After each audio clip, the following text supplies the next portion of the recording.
scale of killings instead. Killing was often preceded by beating, floggings, and torture, and was mostly widespread and indiscriminate in Lagos and Ibadan.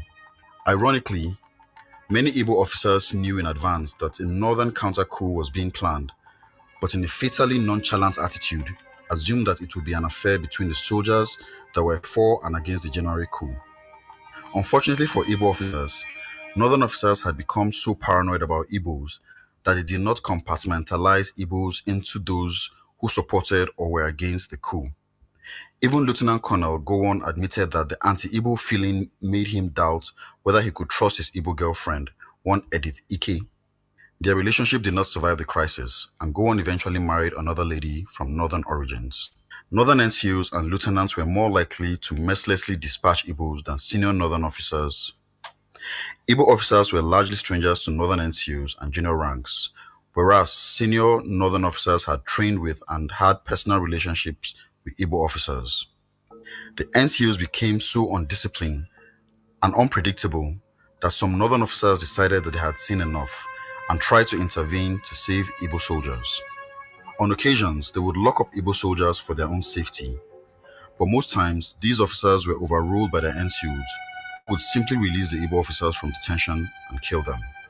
If the northern officers tried to intervene forcefully, the NCOs on occasion would challenge their authority and remind them that they are not immune to the same treatments. Relations between northern officers and NCOs became so strained as the NCOs felt their officers were not as eager as they should have been to eliminate Igbo soldiers, and officers feared that they would be targeted by NCOs for not being ruthless enough when it came to killing Igbos. Even respected northern figures such as Lieutenant Colonel Hassan Katsina felt threatened by the behavior of his northern subordinates.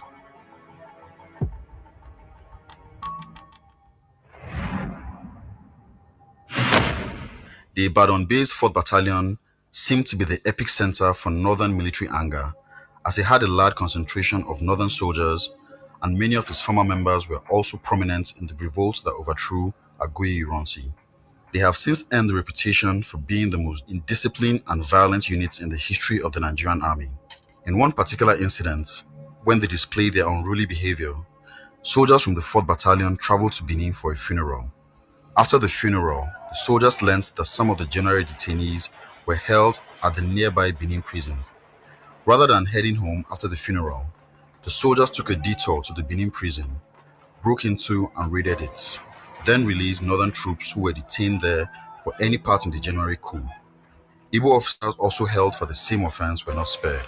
5 of them were tortured to death, including Major Christian Anuforo and Major Don Okafo, who was buried alive. The 4th Battalion also raided Agodi prison in the western region and released former ministers and officials of the Akintola regime that were detained there by Lieutenant Colonel Fajri. The behavior of the unit in Ibadan got so out of control that some of them were posted to the northern region in the hope that it would calm them down. But on the contrary, when they were moved, it only made things worse, as it enabled the battalion to export their mayhem over a wider geographic area. When they arrived at new units in the northern region, they continued their murderous spree, and when the troops ran out of Igbo soldiers to kill, they joined the northern civilian mobs in pursuing, terrorizing, and killing Igbo civilians. This chaos continued up until 1967, when a decision was made to return all soldiers to the region of origins. Yoruba officers were also afraid that after northern officers finished off Igbo officers, they would be next. Concerned for their safety, Yoruba soldiers sent a delegation consisting of Lieutenant Colonel Obasanjo, Major Oluleye, and Captain Akenfinwa to the northern region's military governor, Lieutenant Colonel Hassan Katsina, to report their fears. Katsina arranged for Major Obasanjo to be smuggled away for his own protection.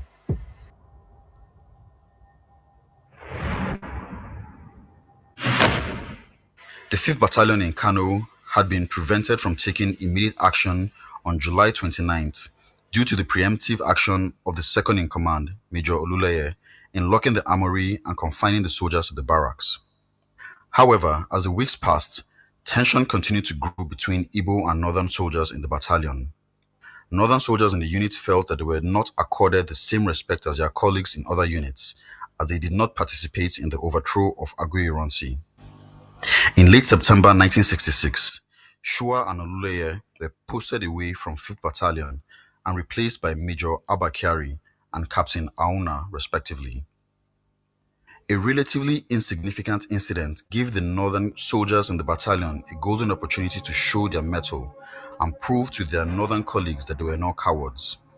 A district officer in a nearby village of Nguru was reported missing during a civil disturbance.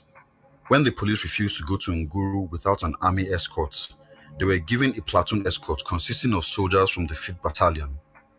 The escort soldiers were issued with live ammunition prior to their departure. On the afternoon of October 1st, 1966, the 5th Battalion troops mutinied and opened fire as their commander, Major Kyari, addressed them on the parade ground. The rampaging soldiers were so out of control that even northern soldiers who tried to restrain them were murdered. While the commanding officer, Major Abakari, had to flee for his life, his second-in-command, Captain Auna, and the RSM, Dauda Momuni, were killed by their own men. The troops raided the battalion armory, broke out of the barracks, and headed into town to locations where they could find Igbos. Several hundred Igbo civilians were killed that day. The soldiers made their presence felt at the Kanu International Airport and railway station, where they went on a killing spree with the help of the local militia known as Yandaba. The massacre on October 1st, 1966 was possibly the worst of the whole mutiny. Reports have it that several thousand Igbos were killed that day alone in Kanu due to the combined efforts of the 5th Battalion and civilian mobs. The situation was beyond police control. The military governor of northern Nigeria, Lieutenant Colonel Hassan Katsina, had to travel to Kano to confront the mutineers. He called Lieutenant Colonel Shua, Major Martin Adamu, and Lieutenant Garba Duba to assist him in suppressing the mutiny, but they were overwhelmed and feared being shot themselves. Katsina eventually managed to put down the rebellion by driving street to street for several hours in a jeep accompanied by the Emir of Kano.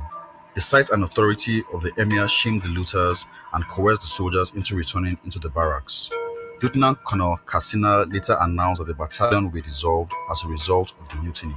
The mutiny was not confined to the army, nor were its victims Igbo soldiers alone. The mutiny became indiscriminate in nature, and every Igbo, whether military or civilian, became a target. Lieutenant Colonel Ojukwu felt a burden of responsibility and personal guilt for those Igbos killed in the crisis. He later reminisced that after the May 1966 riots, he went on air and told Igbos that it was safe for them to return to the northern region, where long after, many of those that heeded his call to return to the northern region were murdered in the September and October pogroms. Ojukwu eventually ordered all non-Easterners to leave the eastern region for their own safety. In some parts of eastern Nigeria, several hundred northern civilians were also accosted and killed by angry Igbo civilian mobs in a retaliatory attacks. The consequences of the January 1966 coup hung like a curse over Nigeria for 3 years. Amidst the murders, tension, and mutual suspicion, there was a remarkable display of military camaraderie at Lieutenant Colonel David Ogunewe's 1st Battalion in Enugu. Northern and Igbo soldiers toasted each other and posed for a final photograph before northern soldiers departed the battalion, following the agreement to return all soldiers to their respective regions of origin.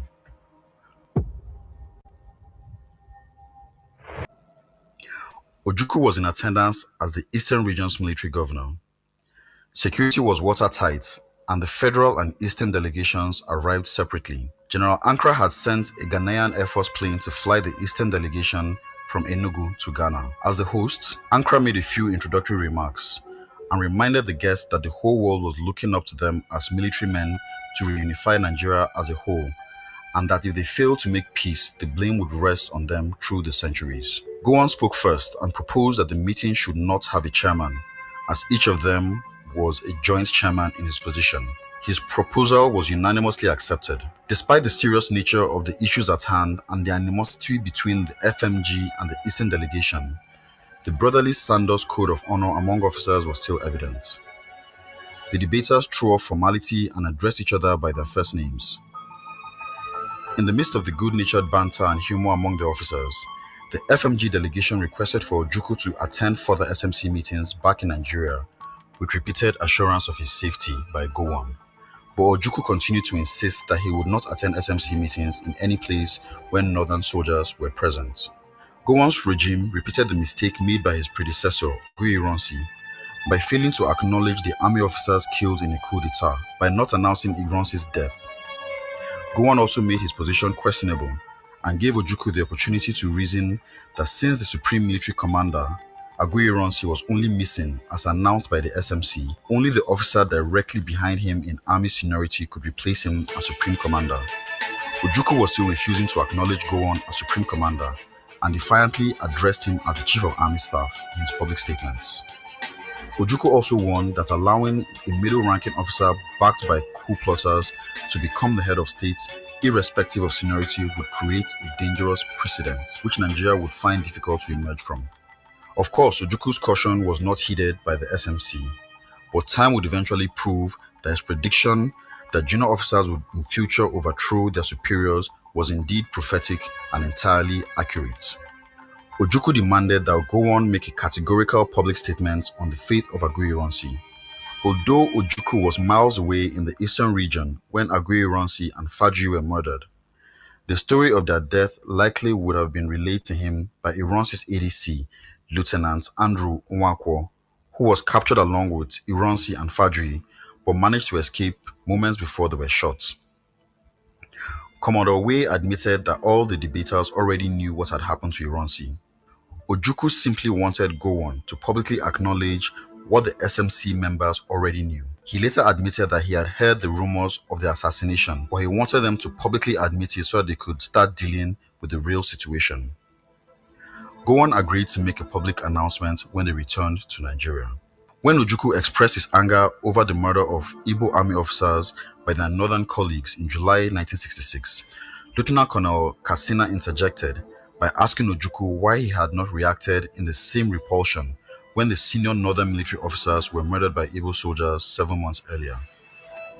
Ojukwu reasoned that on January 15, 1966, soldiers from every region of the Federation had staged a coup in which soldiers and politicians from every region were also killed.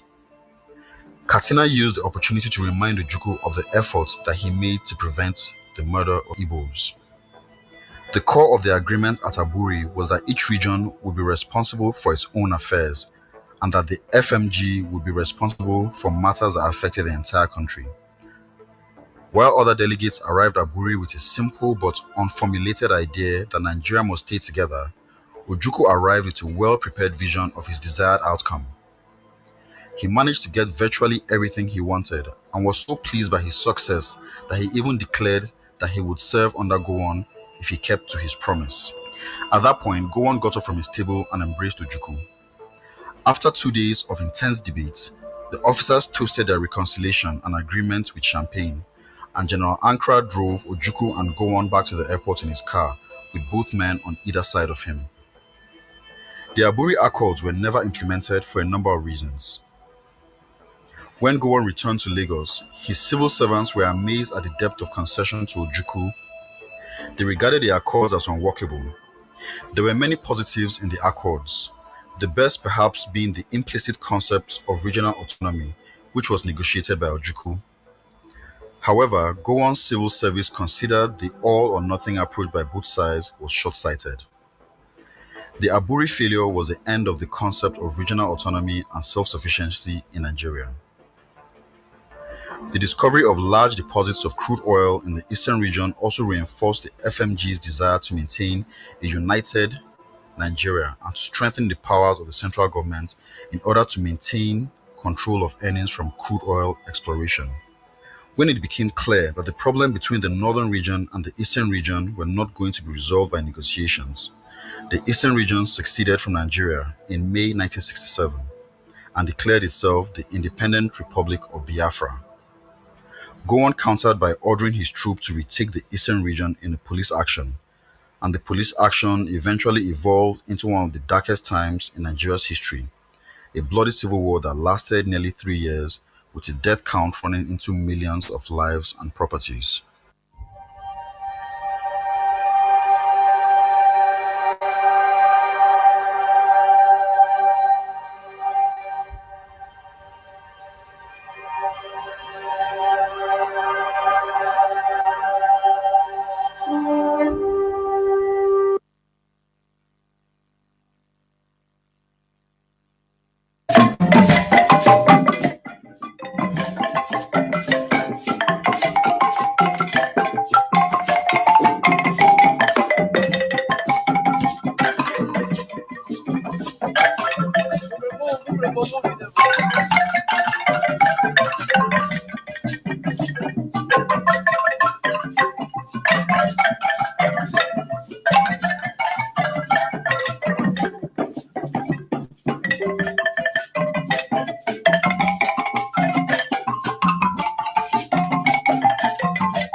and none of the southeast and other zones are captured in this particular place. And this is a national budget. We have to look at it critically.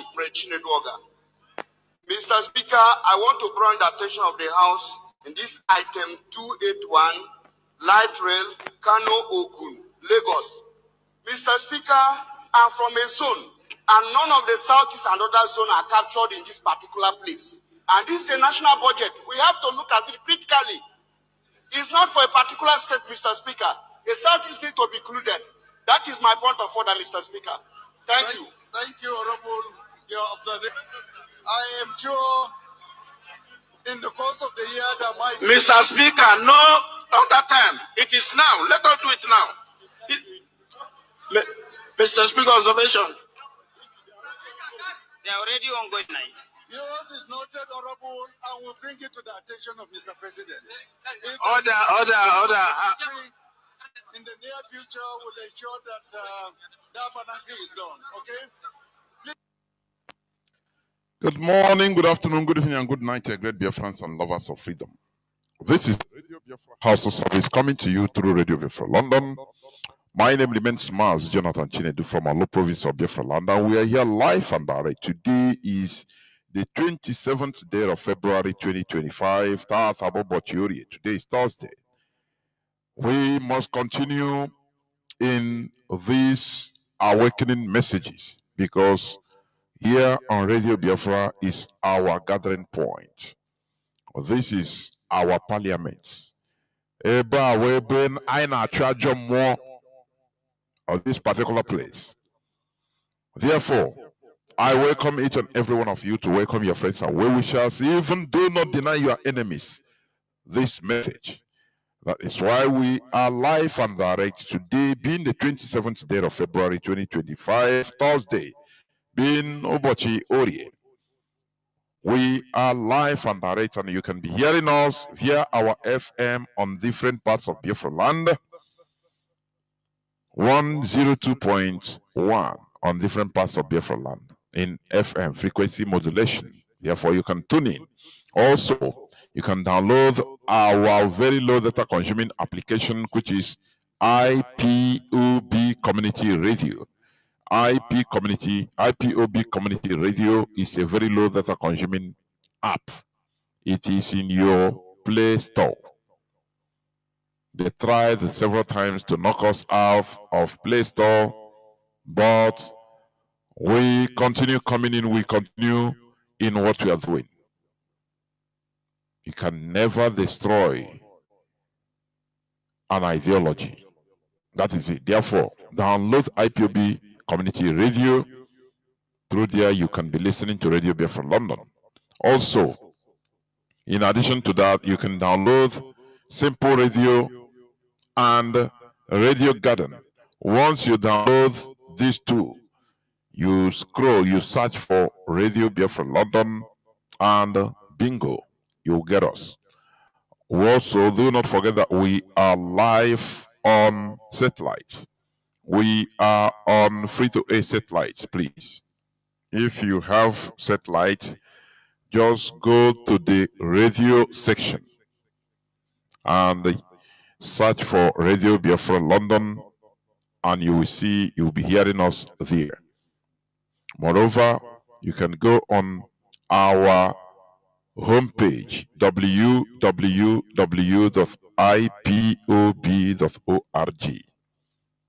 www.ipob.org. Once you are there, very simple. Now you can click on live broadcasts. Live broadcasts. You see it there. Moreover, beside it, you can see where it is written donate to ESN. Donate through PayPal. Go through if you want to donate, go through the procedures and donate your money, whatever you want to donate, through PayPal or to us through PayPal. Because what we are doing, it needs money. Remember, in everything, anything we are doing, it is sponsored by money or sponsored with money. Nothing goes for free. You don't need to be an IPOB member in order to financially support what we are doing. I don't know, many of our people feel that they are not concerned. Our people, we are a race that up till now, we do not understand what it means to sponsor and fight a collective fight, to defend ourselves collectively. This is why I always call us that we are still primitive. I'm telling you. And that is why I'm going to just talk a little bit about what is going on in our land today. And I ask a question: is our race destined to extinction due to our collective nonchalant attitude? Is a question. Are we destined to extinction due to our collective nonchalant attitude? Because our people we are a people, we have been programmed to be a people that does not care when it comes to collectivity. That is why, I used to ask this question. I used to ask, how many Igbo people do combine business for a long time? I say, not this boy, no, Ekpo boy, no. I mean 5, 4, 5, 6, more than. Gather money. Say, okay, let us establish this business. And it continues, they organize it, and the business moves on, continue even till after them to their children. I have never seen. If you've seen, please, when the line opens, you can indicate, but I've never seen. I'm telling you. We should understand the importance of, sticking together, fighting a common cause. Our people have this mentality of solving the problem individually, solving your own problem. Now solve your own problem. Now I don't want your own, do your own, I do my own. Let me go my way. This is a fault. I've been saying it here. This is a collective fault. It's a fault. I don't know where this thing started, but I believe that it started mostly after the war, when we were sentenced into personal survival mode. It's very horrible, honestly. You see, personal survival mode is very, very horrible.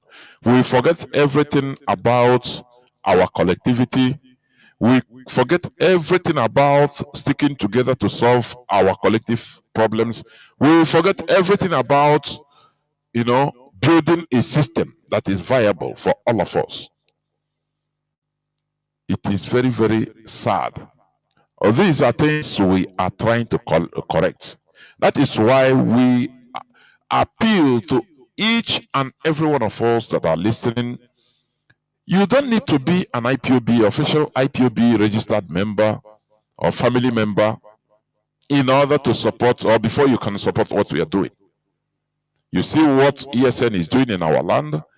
You see some of our people, when you are kidnapped, you vomit money quick, even by Fulanese. I saw a video that our people being kidnapped by Fulanese in our own land. I na-akọ eji nọ nwayọ na-akọ this thing ya were akụkọ. Ndị Fulani nọzi na obodo na be anyị na Biafra land na n'ime ọhịa na-eme kidnapping. Anyị na-akọ ya wụrụzie. Sometimes I'm not saying now, what is happening now? If peradventure Nigeria continues existing and till maybe in the next 20 years, 30 years, I used to tell you, I'm telling you, what is going on today? Things are changing. Demography is changing. Many things are changed artificially to our detriment. And we feel that we never care. After all, I'm living fine. Are you hearing what I'm saying? It is very, very sad. This our nonchalant attitude when it comes to our collective interest, it's harmful to us. It's what kept us where we are today. This carelessness or selfishness that we are sentenced to is what made us today. We become victims everywhere in Nigeria. Because where are you going to? Or is somebody that go to Kanu and live in Kanu, made his money there, and build a castle there in Kanu? Is him you are going to tell now? Hey, now this thing you are doing, why not? I will go to know one small bungalow or you are not there now. Come to our land, invest in it. I was saying now, why are you advising me? This is a very primitive mentality. When you are seeing something that is profitable to us as a people, he is seeing his own individual interest that is above every other collective interest. He doesn't care. Look at how we are crying about this Babangida revelation or confirmation. I call it confirmation because this is what we knew and what we have been talking about. So let me see. I don't know my mic music funny. Now,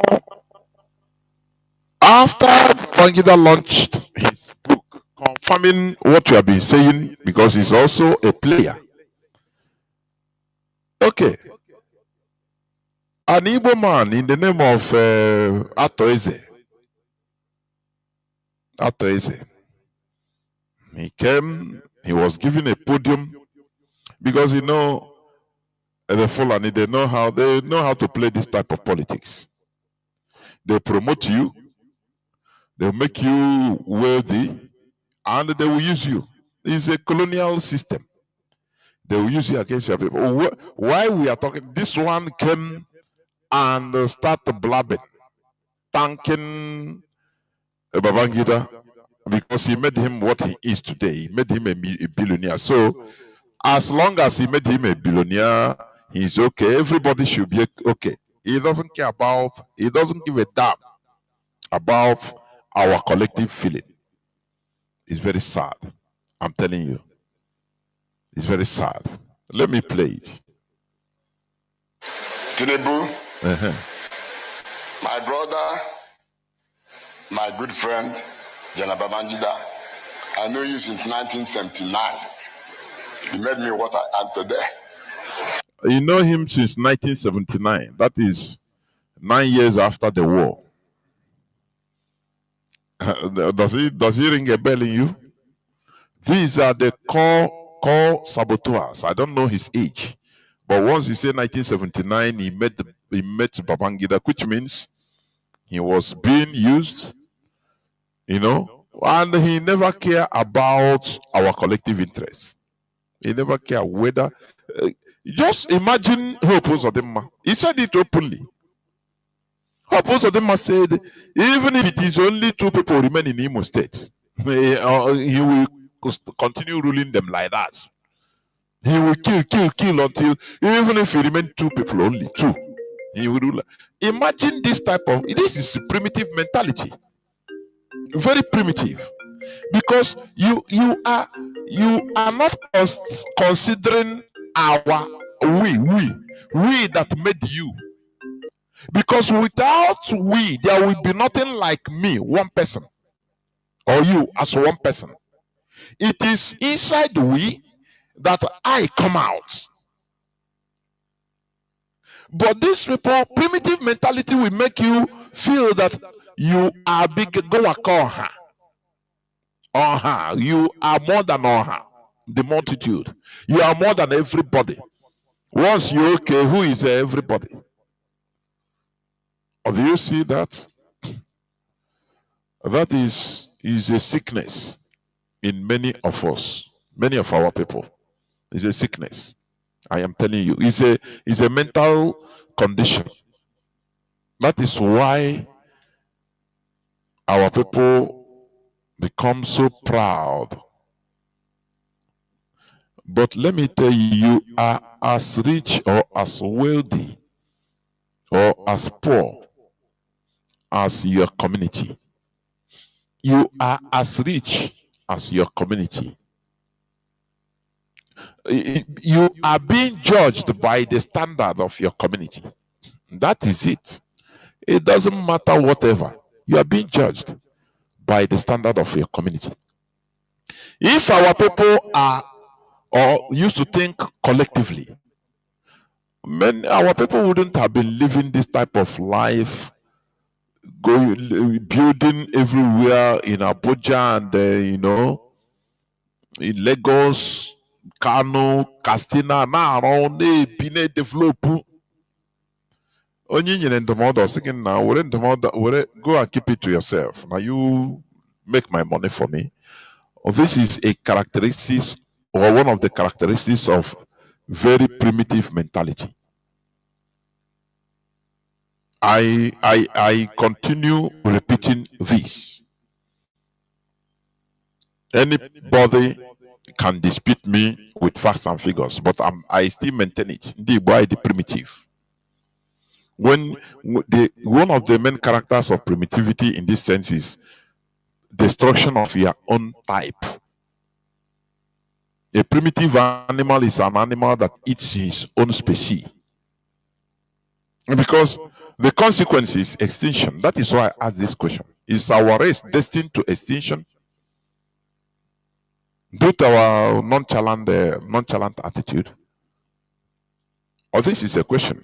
Now, this is let me there is one this in the story of this show I played. Let me play. There is one place I want to play, please. Just listen. The nature of the rebellion became less about avenging the January coup and more about acting on the exhilaration of power and unfettered access to weapons. Eliminating Agui-Ironsi and having a northerner as head of state did not pacify some northern soldiers. It intensified the scale of killings instead.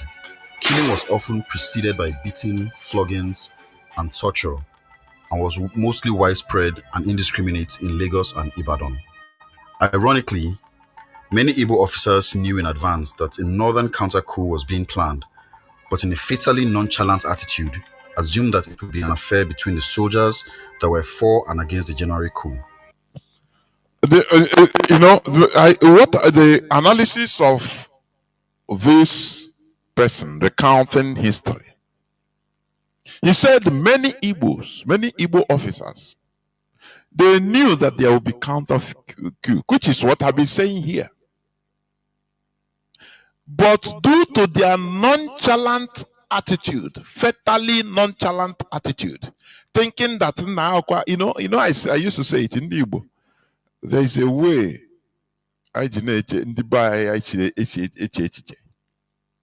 Once you assume that thing, that's so you go be finish. You restrict it to that your way of thinking. You don't consider the broader view. You don't consider east, west, north, south. You only consider maybe you are thinking maybe 90 degrees is finished. No, it go be like that. Waiting concern me. It concern till today. That is what is happening. That is why you will see an Igbo man in a place where there is danger. Maybe something happened. Some people, maybe unknown gunmen or anybody, attacked and killed some policemen. Instead of him to be careful and don't move that area, I was again now waiting concern me. Concern me now. Who are they looking for? They are not looking for me. You see the Nigerian military that are looking for any excuse to kill our people. It doesn't concern me now. They are not passing on the IPOB. Before you know, he become a victim. That is the right word. Nonchalant attitude. It's still happening to our people. You tell our people, as we have been warning, Mazi Nnamdi Kanu went to World Igbo Congress and warned them. Due to their nonchalant attitude, they wave it away with just, say, waiting. We are Nigerians, waiting. Go to passport you come with. You say, when you are talking, that's what sometimes I'm telling you. Or they are saying, he doesn't, the people, no, you cannot accept them. Maybe later age, I don't know. But the nonchalant attitude of our people, it didn't start today. Look at, just watch. When you read the account of Madiebo, our GOC of former Biafra, he said he warned Agin Ironsi. He flew from Kaduna or Kano, where he was the commanding, and flew directly to Dodam Barracks to meet Agin Ironsi as a brother. Onyibo. See na go no kwa kreka. Lehe na plan ndị nogo nso na plan ito Igbo owo sogo wa ma onye owo na ndị Igbo lehe na eme. He laughed. Agin Ironsi laughed and said, "Why are you spreading rumors?" Say, okay, don't worry. Just he wanted to warn him and go back to prepare his own. He said, "No, stay till tomorrow. After we talk about it." The following day, invited him. He come. In the midst of Gowon and the other people that were planning the thing, he called the whole Northerners in the military that surrounded him. He said, oh yeah. One day, okay, come and talk. That thing you told me in secret yesterday. Say it. Madiebo said he felt a goosebump. He said, why is my brother behaving like this? That's why if you behave anyhow, you see anyhow. Sometimes this 30th May, I got these people that Biafran heroes. I know them tinye Agin Ironsi. Onye tinye Agin Ironsi. I remember never because of what our hero. I'm saying it on air. A foolish person is supposed not to be our hero at all. At all. In sentiment, some certain things. We are so matured now. I will use sentiment. How is he our hero? Only foil the revolution. Now, Mazi Ana does your or second nothing again. How will he be? Go to Onyageshi, my hero, my role model. How? Can you prove it? These are people in our history on the money sugi. So why should these people be making all these mistakes? Till today, our people are making the same mistake. Yeah, come to Mason now. Oh, this journey is too far. It's very, very far, honestly. That is why my own is to first of all restore the mentality of our people through awakening, teaching. That is the first thing. Otherwise, we are Biafra. You are pouring water on stone. You first of all revolutionize, makes people understand our past, mistakes. Now, let us understand what it means to be a Biafran. What it means to the need to build a vibrant society. That is my own. No. Because if you continue taking this right from time, you say nah. That is why I ask this question. Say, are we destined to extinction due to our nonchalant attitudes? Is it not the same mistake that is going on today? Look at market burning in Ladipo. This thing is happening every blessed year, sometimes more than once a year. Our people have been named. We have replaced Bob Marley. Yeah, our people are now the Wellers. I replace go his Wellers. All he has now boy Wellers. Every time welling. What is brain for? Is our people only our brain only meant for looking for crude way of getting money? Crude. We need to innovate. Yes. You see, every time fire, they have fire don't burn. Look at the way they are treated. You say, okay, these people that are saying it, many of them are billionaires inside market. I said billionaires. How many shops? Hundreds of thousands of shops in the market controlled by Igbo people. Why can't you look for a solution, permanent solution? You know that you are working in a very hostile environment. The government is against you.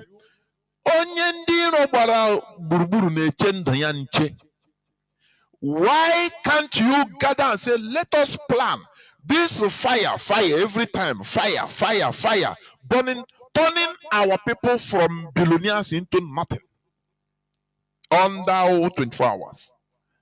Why can't you wait for government? They are not going to give you nothing. That is the government, Nigerian government agenda in order to do what? To destroy Igbo man.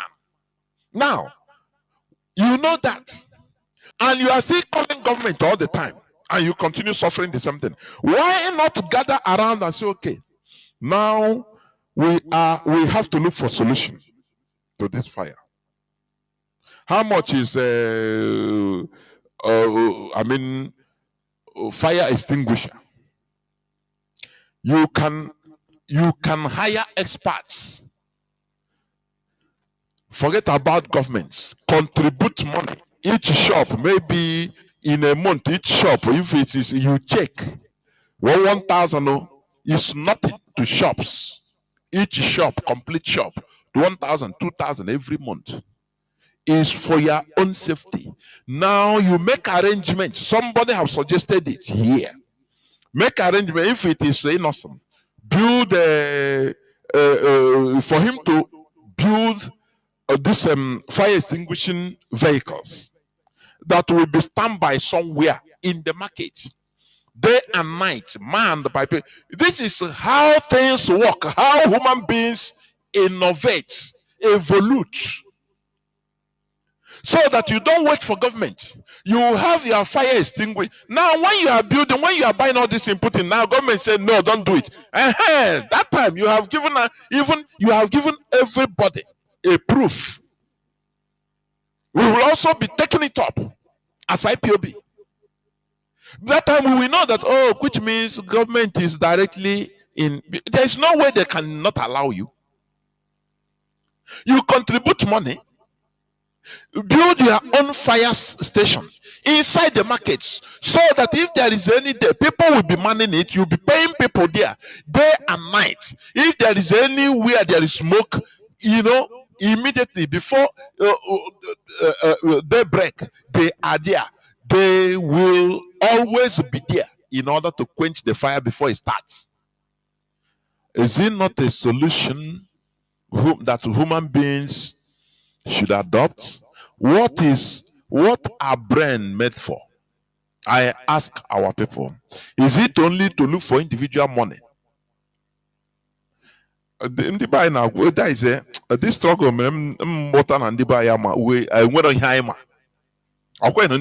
It's only IPOB now that came. That is it. Na ihe anyị na-asị na makwa ndị enwedị ihe anyị bụ onye Igbo, average onye Igbo nwere ihe ọma wo just ote brain eji achọ ego, enwere ihe ọzọ. That natural talent, organizability zero. think of something collective that we will, and which is a mark.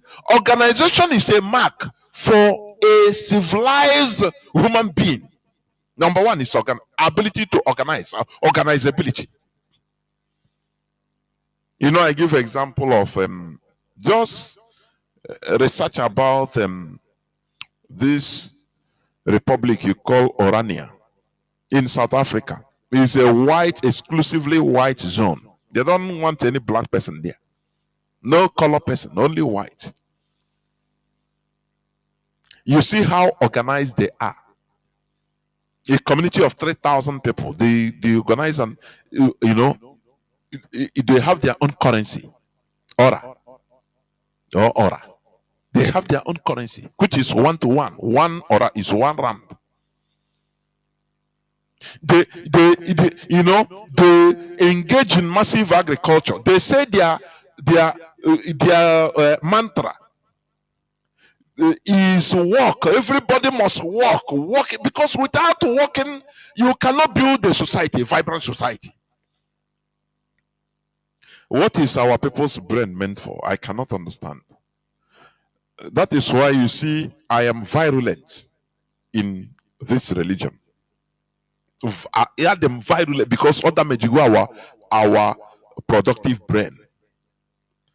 Go to that. Somebody also said it the other day when we talk about this fire all the time burning our markets.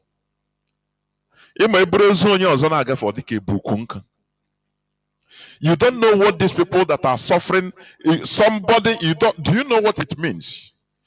Your shop that are millions, hundreds of millions of goods, or what of goods inside. You finish in the evening and went back. Tomorrow you will come back only to hear that you come to your shop the following morning only to see the goods you bought, containers, everything burned to ashes. Do you know what it means? Do you know how many of our people that will die of heart attack, of stress, that will die later?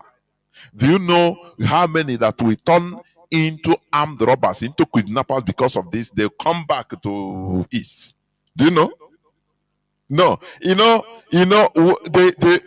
This generation, there is no more empathy. It's part of primitivity. No empathy. That's why if something is happening in Anambra, we say, the Anambra, yeah, we wanna do it, solve it. No empathy. We call on the Anambra saying, the Anambra is your fight. Oh no, we are behind. No, we are behind. For you speaking English, correct English, phonetics, American English is, before I would India as victim, but now not even is an insult. It's even you are insulting yourself. I'm telling you, we should be ashamed of ourselves.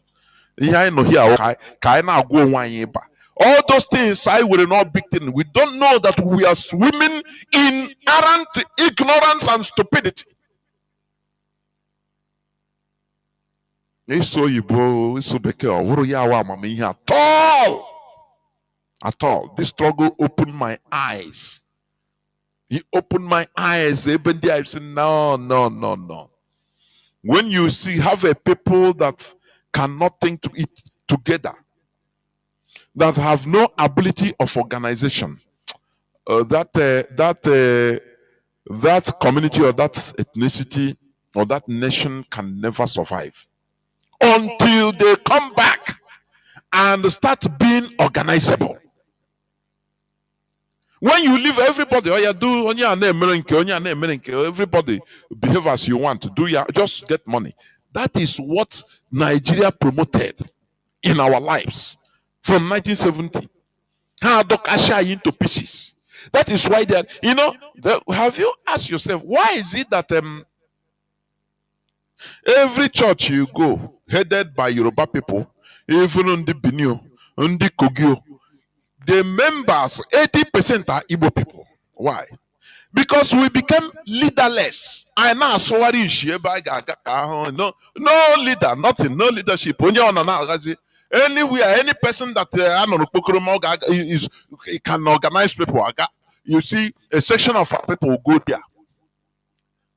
Are you hearing me? Just like a water, a swamp, for example, or water, a rain fall in a level land. You see pieces of that rain. Anywhere they see road, small bevel, they will enter.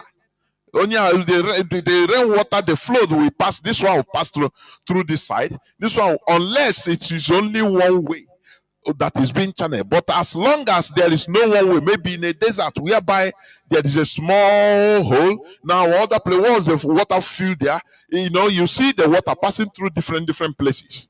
That is how our people were programmed to be since after the war. Onye ọ na-asụgharị isi nna asị na ọ bete ka mma ka onye wo the dadidio onye Yoruba nna ebe ahụ ka ị ga-aga home miracle. You not consider anything Ogadia. My personal experience, in my personal contact is okay. Hey, that man is only no, that is leaderless. No magnitude, no direction. Here, man, we need to redeem ourselves. Otherwise, we are heading to extinction. I'm telling you. Otherwise, we are heading to real trouble, real extinction. When you immediately after the war, our people went back to not with their brain. Our people didn't go back to to look for only money, but from looking for money because there was no leadership. That is why you see, before you have real democracy, there must be discipline. That is why people that were monarchy in nature, they tend to do very well. We are real Republicans, yes, but it has not been refined. I'm telling you, it has not been refined. That primitive republicanism is there. They scattered us, and owing to the type of system that we have, or usually hunter gathering, human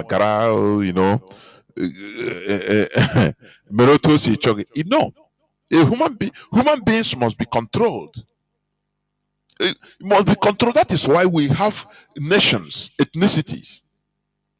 We have now borders. Since the Westphalian Agreement in the 16th century, there were nations, there were countries that with specific borders. No more as you want to go and invade. No, go and no. That is why if you are going out, you go now. You have pass. Everything is controlled because human being without control, you are ordinary animal. Ordinary animals. Are you hearing what I'm saying? I want us to ponder. Look at what I played after Ezenokbo. He's thanking Babangida, the killer of our people. He's openly thanking him. He doesn't care the feelings of our people, our collectivity. That is not his problem. He's a billionaire.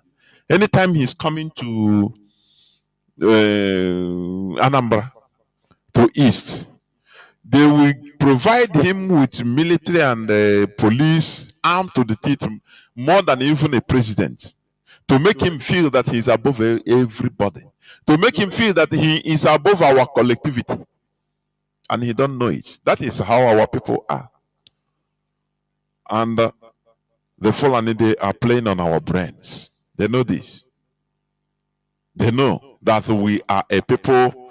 Once you give him small thing, don't you have you forgotten the conversation between Kunle and Alhaji? The second part, when Alhaji was saying, the problem with Buhari is that he openly hates Igbo. He show it in his attitude, which is a problem. Al-Hadi was saying, had it been, he said he have Igbo friends. Because without having Igbo friends, you are lost. He said, the way to treat Igbos, they become obedient to you, they become loyal to you. Just do as if you give him small connection. Make him to feel that he is somebody more above. He gave an example. He said, if an Igbo man have, for example, he have a phone number of the president. Hey, this man will describe our character. All those conversations. I don't know how you listen to all those things. I don't know whether if you are listening to it, are you learning something? Because they have learned our character and mastered it. He said, give an Igbo man the telephone number of a president. Hey, anything you want him to do for you, we do.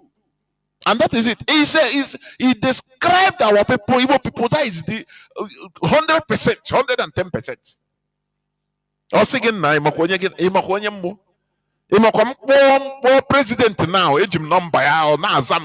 who are you? Now they will empower these people. Now use them. That is why in our land, even in Enugu, Governor Mbas secretly sent some Igbo warrant chiefs to go and beg Sultan of Sokoto. Please, we want to live in peace with Fulani. How? Do you know that in some Enugu community, even in Ebony, there are some chiefs now, some traditional rulers that are Muslim. They have converted, they are Muslims. Do you know that? How I na one boat I get from one bondage. Now, Bazi, Serikin Fulani now is the king of our community. Now, that's why I'm checking this in now. If we don't make haste while the sun shines, in another 30 years, Alibo will change. In another 30 years,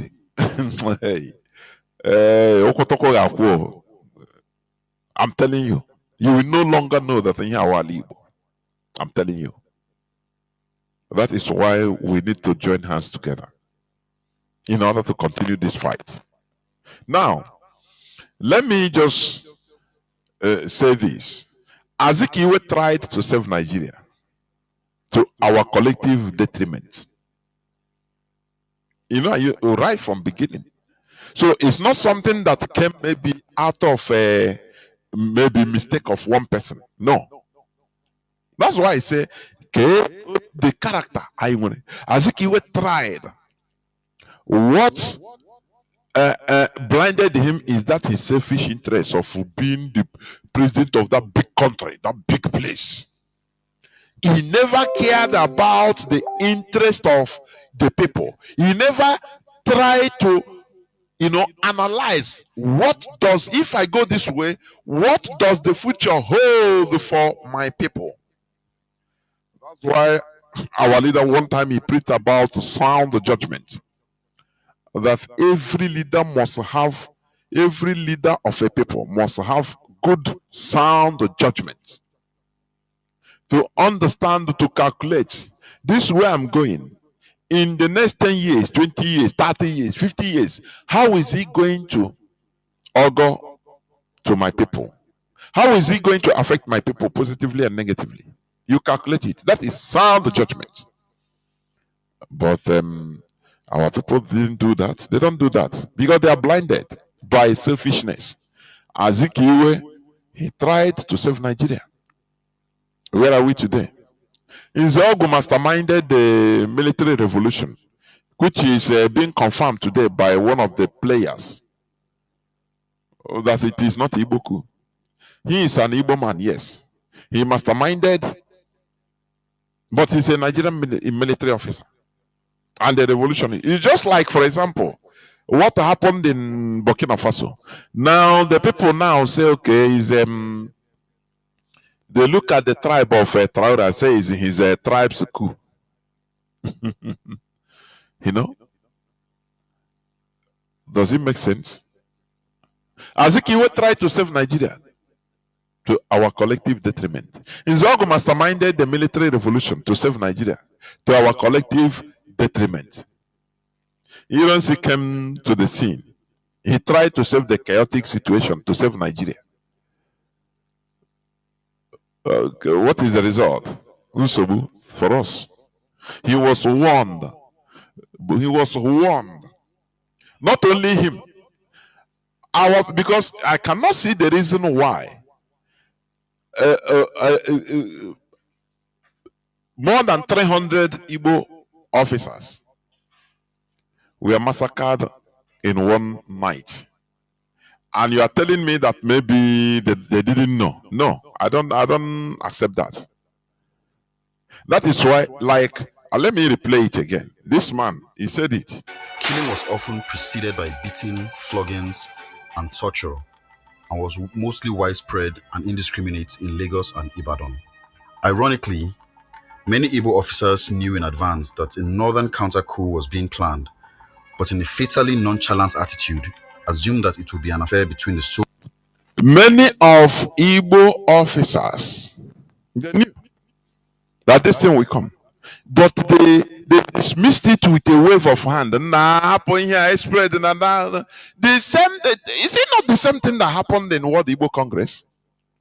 Mazi Nnamdi Kanu went there with a very serious issue that should be contemplated by people.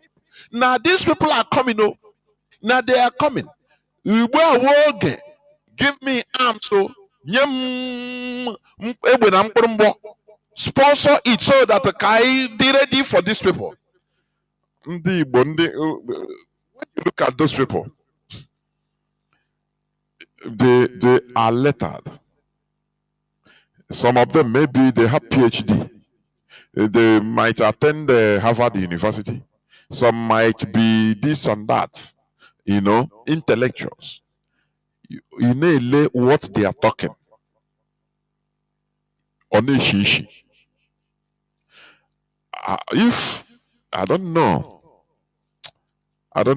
whether any person hearing me, please, if there is a way we can have the numbers of that woman that said, "No, I don't want to war. Are you telling me that you are going to war? Say it again in World Igbo Congress, please." If you know that woman and that man that do you have, which passport do you come from or which? If you have their numbers, please, you forward to me.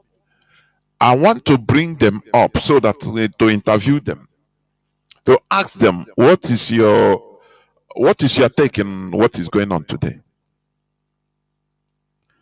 This man said it. He said many Igbo officers, they know what is in the air, that we are being targeted, but they dismiss it with the wave of hand due to their nonchalant attitude.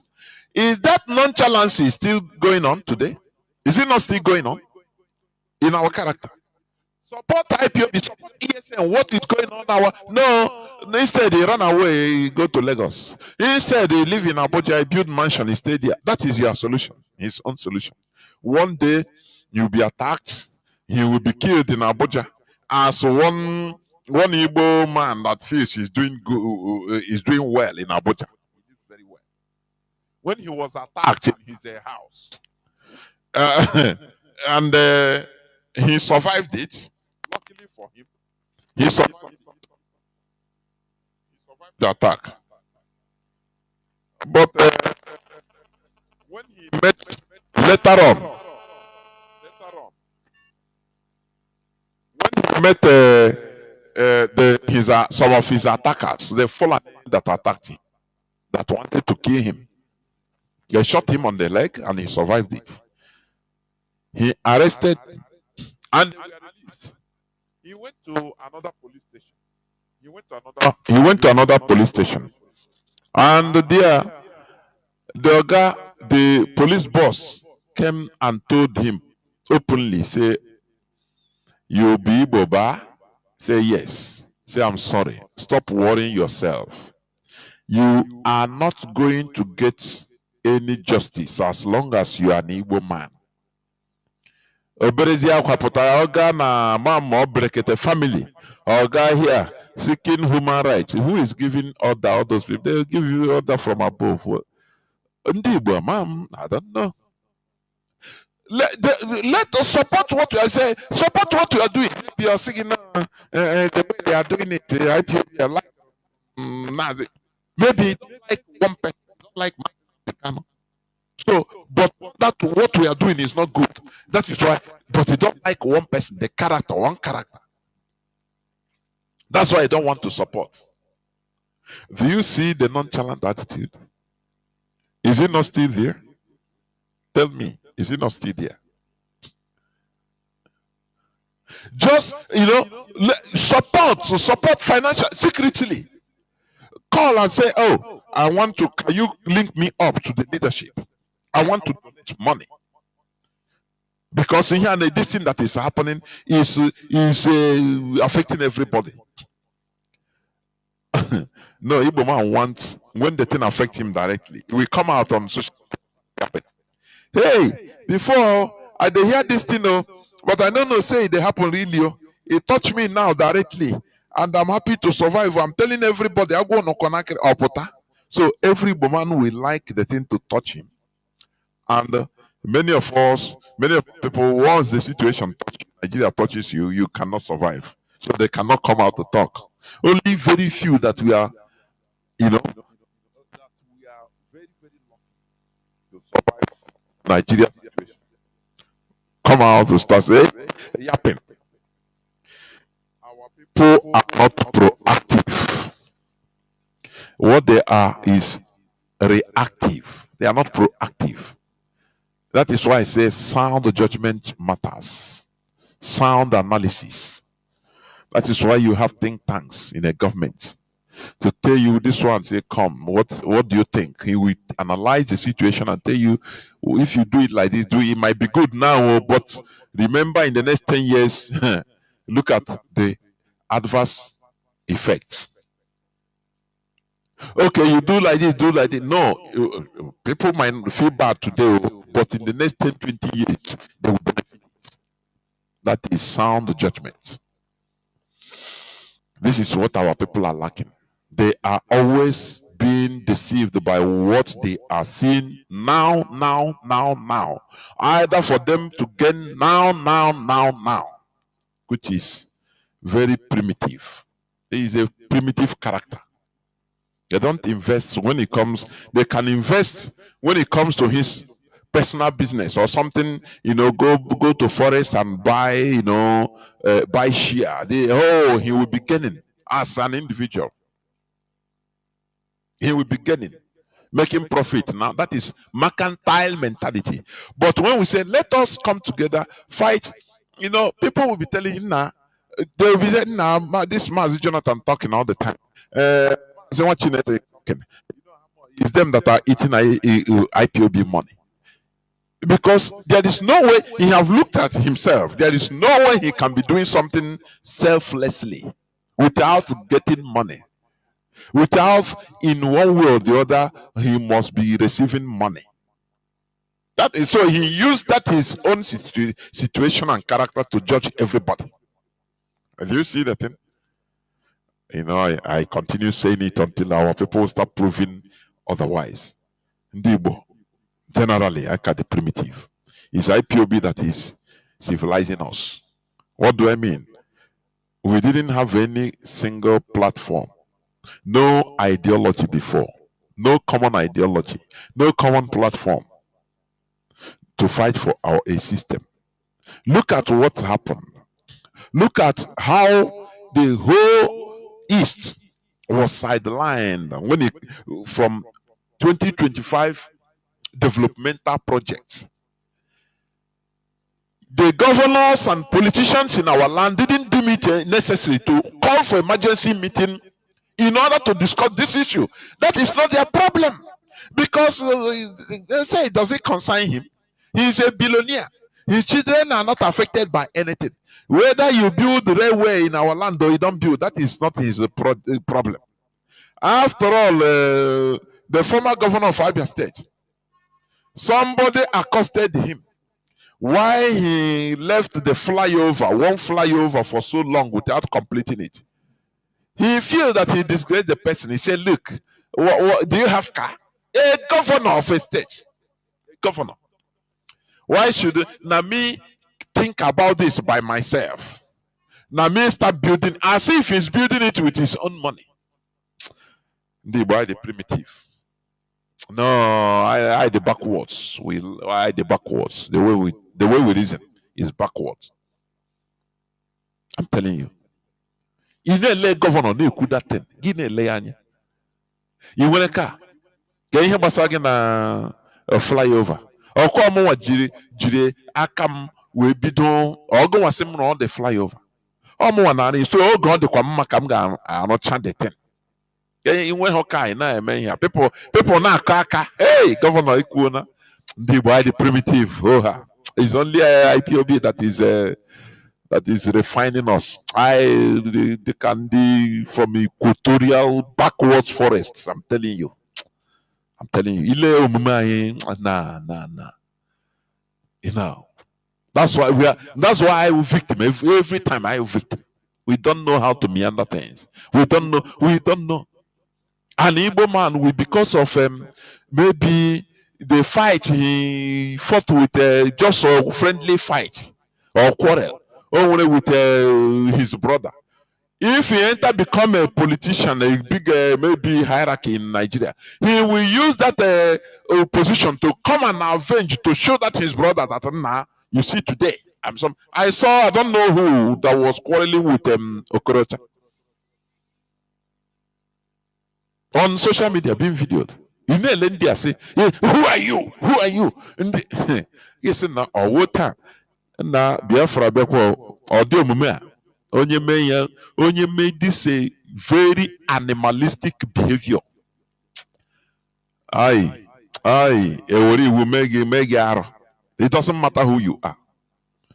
People don't behave like civilized people. A state because he's a former governor, he's a current senator. I say, you know, you see, sinna kebendiashi, kebaishi bikon.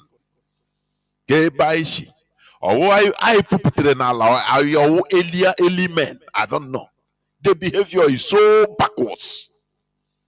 What I'm saying is not only about no. Man, everybody, many people. It's only IPOB, Radio Biafra, that is bringing light to our backwards brain. I'm telling you. When I talk about backwardness, people might be misunderstanding. You know, I said it's not only when you talk about primitivity, it's not only when people might be thinking that no, when you are poor, you are primitive. No. Or when you don't dress well, say you are primitive. No. That is not primitivity. It's in the brain. Oh, here I did deceive why. See, India na chefi. How much here? We don't know that how I will champion when it comes to modern governance. I'm telling you, how I will champion. They know how to meander in politics. Far more than us. I say, what happened? The sidelining of East in Nigeria federal government developmental program, which was raised up by one person. He said, no, the speaker said, no, I will raise it up. Don't worry, we have had your complaint. We raise this thing up in near future. In supplementary budget, we will, maybe, he said maybe, the president might think it fit to put you there. Our politicians didn't deem it right to call to meet in order to face this issue squarely as a people. No, they don't do it. Oh, Haneze didn't do anything. What Ohaneze is interested in is once this Babangida book was out that confirmed that this is not Igbo coup. They sue 10 trillion. Oh, $10 trillion. I mean naira. They will sue Nigeria to be compensated. Them say so their own destiny is money. Okay, but they go now. You are okay. Why not raise the tempo so that it will continue being a national discourse? Because so that demand for apology first, number one, leave money first.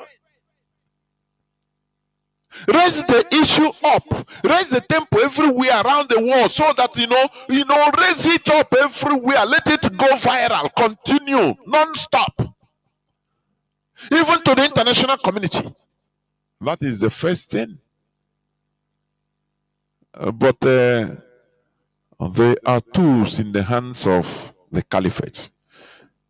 Immediately they want to rubbish the whole thing.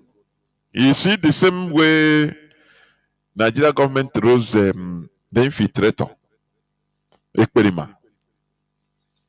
Every time he's doing fundraising, just to rubbish what you are doing, so that people that have genuine mind, they become confused, saying, nah, which one be the, where will I give, what is happening? What is, they raise that boy up just to rubbish, to make what we are doing as a content creation. Do you see how the world, these are ways of fighting us?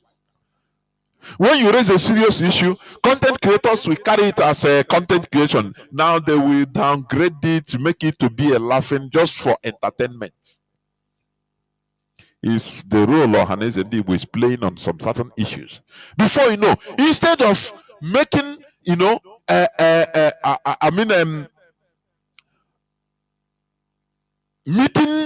having some meetings and conferences, internal, how are we going to solve this issue? How are we going to tackle this? Look at how this thing come. Normally, it will take time. It should take time before coming up with one common statement. But immediately today, the following day, 24 hours, Habia goes 10 trillion. They want to rubbish everything. They want to make it becomes a laughing stock. A laughing stock. The same way government in exile, they have we are here, they came. We say we will be here, they go.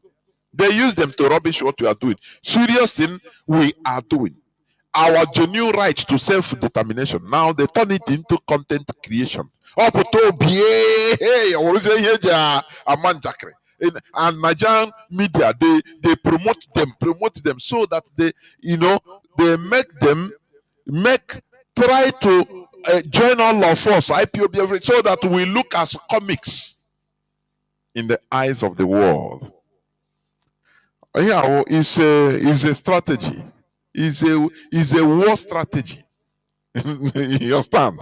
They raise things the same way they raise criminality, criminals in our land, and everything they tag it to AESN, tag it to. Have you forgotten? Now they are going down because the real criminals are just like as in the killers of Honorable Azoka. Where are they? They said to have escaped, which is lie. He's killing. They kill them, even all of them. Why are they killing all those small boys? For them not to reveal their sponsors. That is it. That is it. Do you remember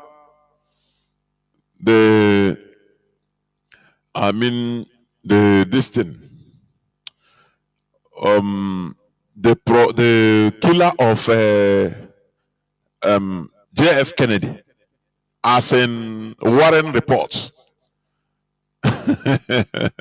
He says only Howard Oswald. Have you forgotten? And immediately that man, I think in second floor, they say it's him. Immediately as the FBI arrested him, one other restaurant owner came and shoot him dead. All these things are cinema to cover up everything. Is it not of recent that they are revealing now? Donald Trump revealed that, look, he revealed the whole thing. The real killers of Kennedy, that it is his driver. That it was his driver that killed him. Which means that Christopher Warren report, I read it. All those things are sham just to deceive the public. So they kill this person. One person will come and kill the other, but now the other. So that the whole trace will just go down, go dead. That is how what they are doing in our land. Remember, I think that when Honorable Azoka was immediately they say it's ESN.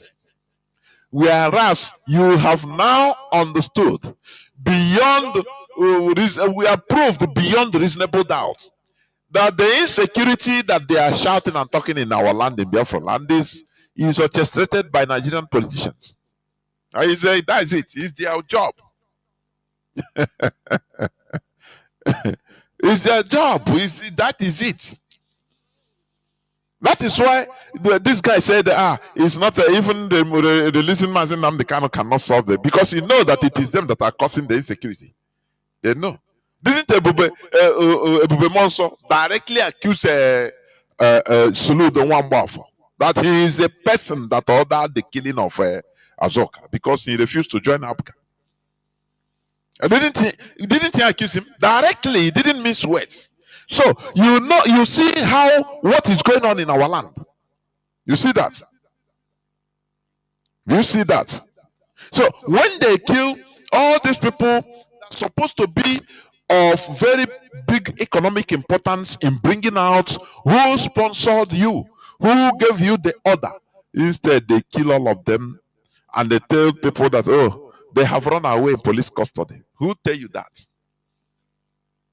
You know, the Nigeria, all these politicians think that we are all stupid because they have turned Nigerian population into mess. They have turned them into everybody, the population, to be as dumb and stupid. They thought that IPOB we are stupid. No. The answer is no. We are not stupid. We are never stupid. Are you hearing me? It is now down on everybody that the Nigerian politicians are the sponsors of all these insecurities in our land. Not IPOB. Nothing. It's not IPOB. They are doing it in order to destroy IPOB because that is the job they are being given. Because of still the same thing I am talking. Selfishness. Primitivity. That is why I ask, is our race destined to extinction because of our collective nonchalant attitude? Is our race destined to extinction? What is the revelation of this guy? Nothing. Nobody say. You don't hear people say him in a measured voice. They don't. Our politicians went mute. Our governors, you don't talk about them because you don't put. After all, are you talking of a Hope Uzodinma? Is we that put him there? It's not. So he's answerable to the people that put him there, which is the caliphate. That is why he say, even if he remain two Igbo people in Nigeria, that Igbo people in Imo State, that he will rule them like that.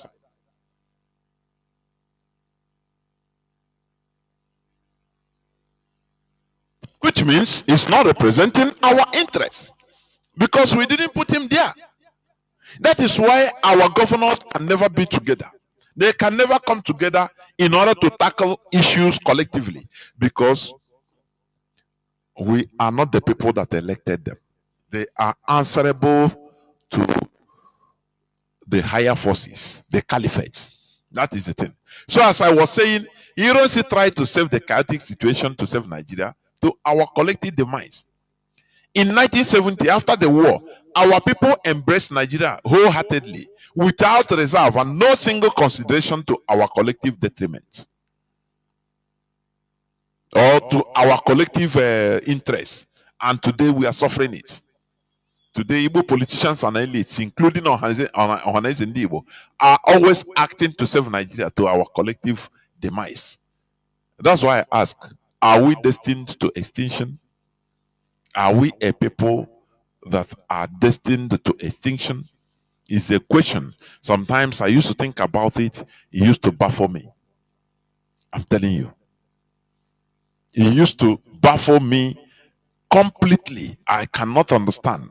Let our people,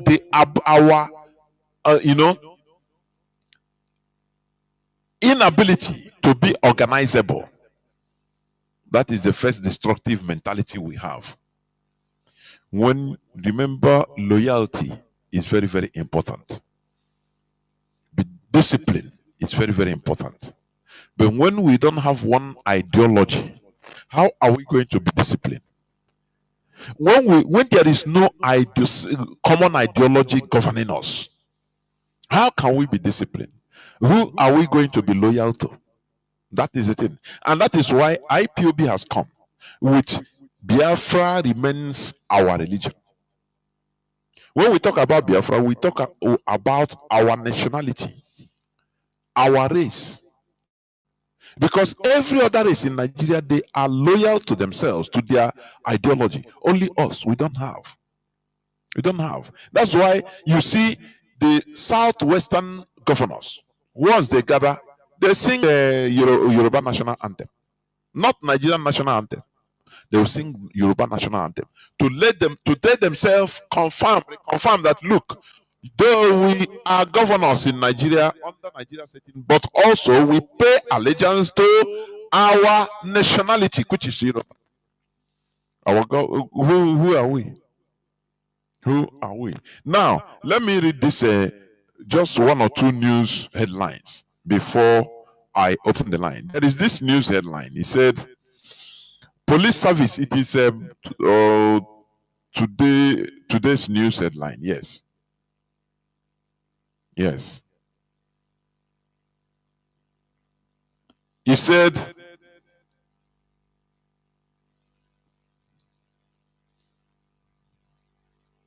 once you want something quick, it start being slow. Telling you.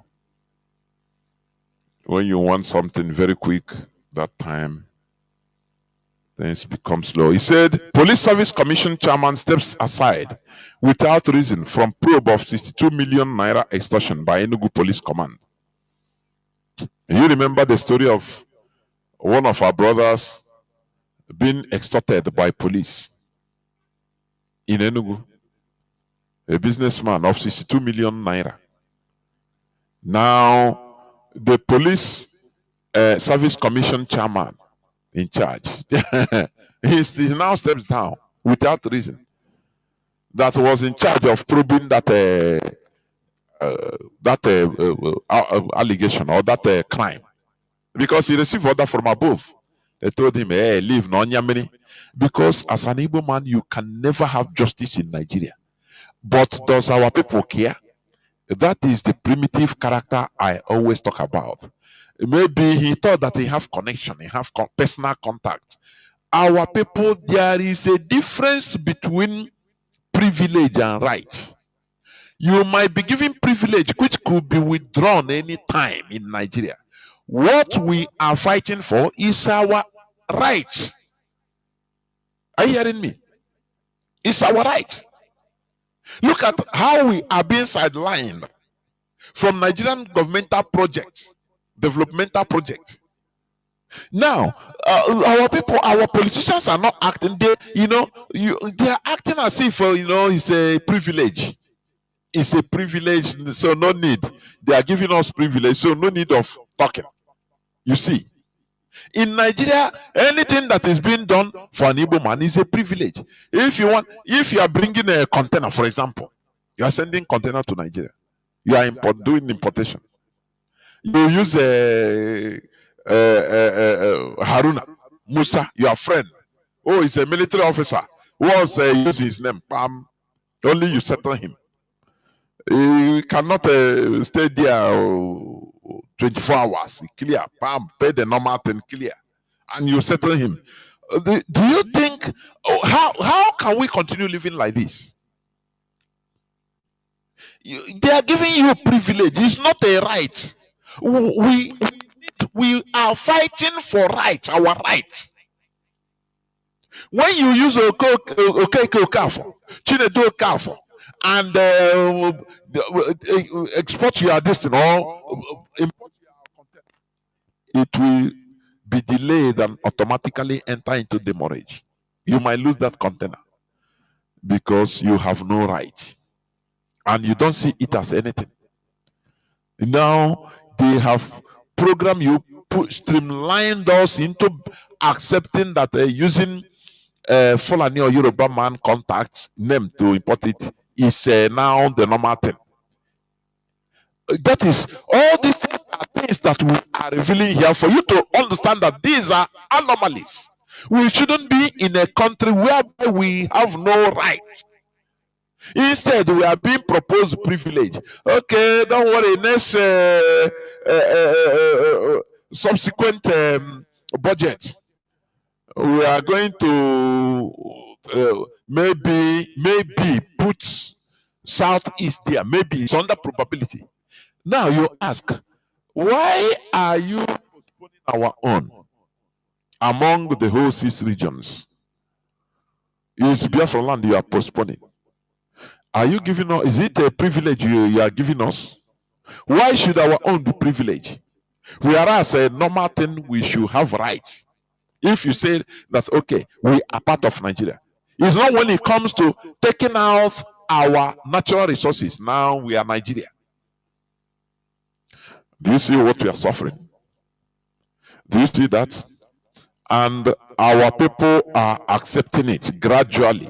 You know, we are accepting it gradually. It is little by little. You know, I want you to listen. I will continue playing this. Listen to this is an Igbo man in the which green is chamber. Recapitalization of bank industry. Okay. And also to remind Mr. Speaker, We omitted. you didn't call it, yes sir. You didn't mention it. You didn't mention it. And equally to lend my voice, Mr. Speaker, the exclusion of the Southeast Can I see? in the rail and roads from that infrastructure, Mr. Speaker, is one about fairness and one with historical implications for unity and development of Nigeria. You see, an intellectual, he's speaking Queen's English, putting it in the way. Listen to a slave talking. Mr. Speaker, I'm taking you by your words, maybe by the supplementary budget. Maybe by the supplementary budget. So no reaction. We continue like that. Omonem, how long should we be putting it up in this quagmire? Accepting, all kinds of marginalization, insult, everything. No, how long? And our people are going about their business. They don't understand all this. It's very, very sad. When you look at this man, the way he speaks, when he come out now, he will tell you, do you know who I am? I schooled in Harvard. I schooled in Cambridge University. What are you talking? That is, sometimes, how do we enter into this mess? The only way we enter into this is lack of political capability. I'm telling you. And that is primitiveness. It's being primitive. When you cannot be able to, after all, you see this, even 1966, for your information, 90 to the extent, the caliphate has been the first people that wanted to secede to get out of Nigeria right from before independence. They didn't want to be part of Nigeria. Britain, gave them everything to bring them. Instead of Azikiwe to also fight that time, had it been he is not a selfish person. He would have told British, say, these people here, no need. We are not going to be part of them. Are you hearing me? We are not going to be together. It takes two to agree. It takes one person out of the two to agree. You understand? Had it been Azikiwe that time, or Dokara his side, Awolowo was ready. Said, there is nothing Britain could have done. Nothing they could have done. Maybe they would devise any other, but there is nothing they could have done. We would have been like India, having independence as three nations. But Azikiwe tried and said, "Don't worry, I beg, this no, don't worry. We will be Nigeria. Nigeria, it's very big. I will be the president. Don't worry." Today, where are we? It's the type of people. Look at them. He accepted the whole thing in the next supplementary budget. We are okay with that. I take you by your word. Oh, an intellectual showcasing it. Of Nigeria. Mr. Speaker, I'm taking you by your words. Maybe by the supplementary budget, the Southeast will be fully captured in the roads and rail infrastructure. Yeah. And any other zone. Been liked by the speaker. The speaker loved this man. Do you see how they are, sealing our fate in Nigeria? When you see them, you respect them. When they visit America, you scramble to give them, to welcome them, put them in your house. Maybe instead of going to hotel lodging or even a contact, you don't know that you are passively, conniving with our betrayers. This thing I name is not easy. You change our people. It's not easy. It's a big problem. I know a very huge problem. Here we tell it to you as it is. We are not people here that will come and tell you, "Oh, Biafra will come in the next 2 months." No, to make you feel happy. Mazi Dosiam have said it several times that our duty is not to come, the leadership is not to come to tell you what you want to hear, just the same way you are hearing it on social media from Ekmerima. Don't worry, we have ordered worship. Even a Rashinic missile is coming. So some people went and used deep fake. I think it's still them to use Donald Trump's voice. See, I'm going to save Igbo people. And you see some people inboxing me. Sometimes, people see, even with common sense, can't you use common sense? When you your common sense, the doctor conclude all the things. No, this thing cannot be like this. To show that what on him, just do nothing, nothing, the common sense many of us don't have. Forget about everything, anything. Because with common sense, you can be able to, decipher. You can be able to at least make judgment, sound judgment. You can be, somebody will be telling you something, as he's telling you, you are already knowing where he's going, where he's landing, whether he's lying or not. With common sense, you can be deductive. But many of us don't have it. Instead, the elementary thing, they will start being confused with it. Now, na lekene this video na na why oga okwe choku na si na ka ekwene how Chineke conclude na ihe anyị na-eme ejedi anya with our mentality it never mature many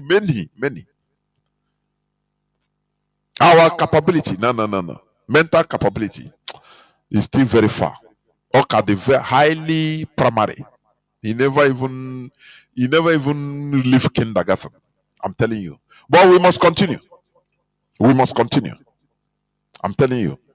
So this man, this IP officer, he entered into the case. He received order from above, and the brick walls everywhere say the Igbo man can never have justice.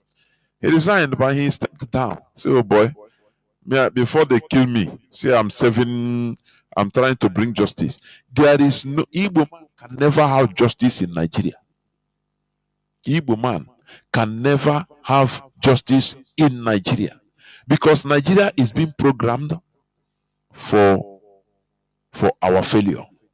That is what Britain did. That is why Britain, it is British interest to amalgamate us, to force us together.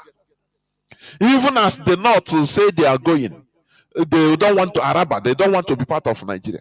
Harold Smith said no. Britain was shocked to say, how can you be there? How can they survive? And I said, no, it is a lie. It is not how can they survive. It is who is going to represent British interests in our land, in our oil, to be exploiting it. That is it. That is the real thing. The real thing. That is their interest. They don't have pity for. Look at even Ukraine. Ukraine, that is their European brother. And do they have pity on them? All these billions the European Union is sending to you, you hear they are giving as aid to Ukraine. Before I was thinking it is free of charge, not knowing that they have a guarantee collateral. It's Trump. That's why I tactically like Trump. He's open. He exposes everything.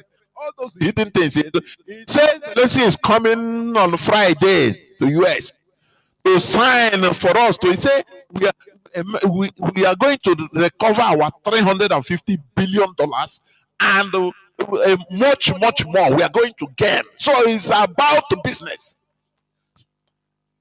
They are treating their brothers like when you hear they are giving aid to Ukraine to fight, giving military, you think it's free of charge. They are going to exploit Ukraine. They are going to pay back through their real materials, through their natural resources. So if they are treating people like this, their own white skin like this, brothers, how do you think that they will be treating us? That is in Africa, that they refer as animals. How? Tell me. That's why I used to ask, what is even Europe bringing to the African table? If not exploitation. Donald Trump opened up. USAID is used to sponsor terrorism. They are sponsors of terrorism. When you see Bill Gates is come, is it not Bill Gates that they give a red carpet? The first person to meet Tinubu when he became president, Bill Gates. Given free hand to kill Nigerian population, to introduce GMO, to do any experiment you want with human beings as guinea pigs. Today, Mali has issued a statement urging United States to prosecute all those officials that are implicated in sponsoring terrorism in the Sahel because it affected them. Do you see any Nigerian statement on it? Strong statement. Mali issued a statement direct that they should be all those people not only saying that the US aid is being used to sponsor terrorism. Terrorists kill people in countries, so they should be prosecuted.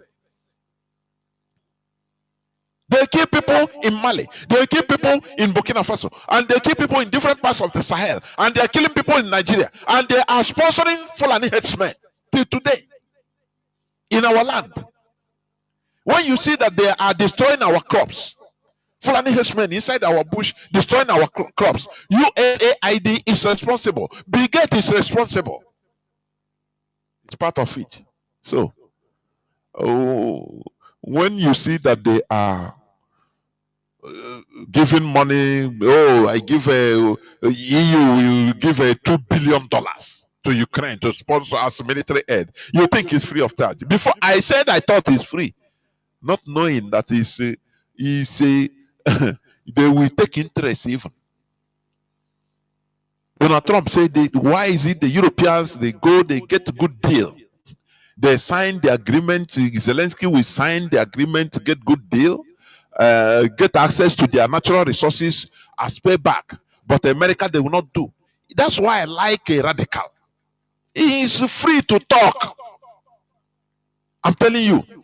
He's free to express himself, say the truth, to say the reality, what he's seeing. Not all these hypocrites that will come and be politically correct. That's why I advise one of our brothers, he said, where you are, please, join the radical party. The right, if you can join KKK, join.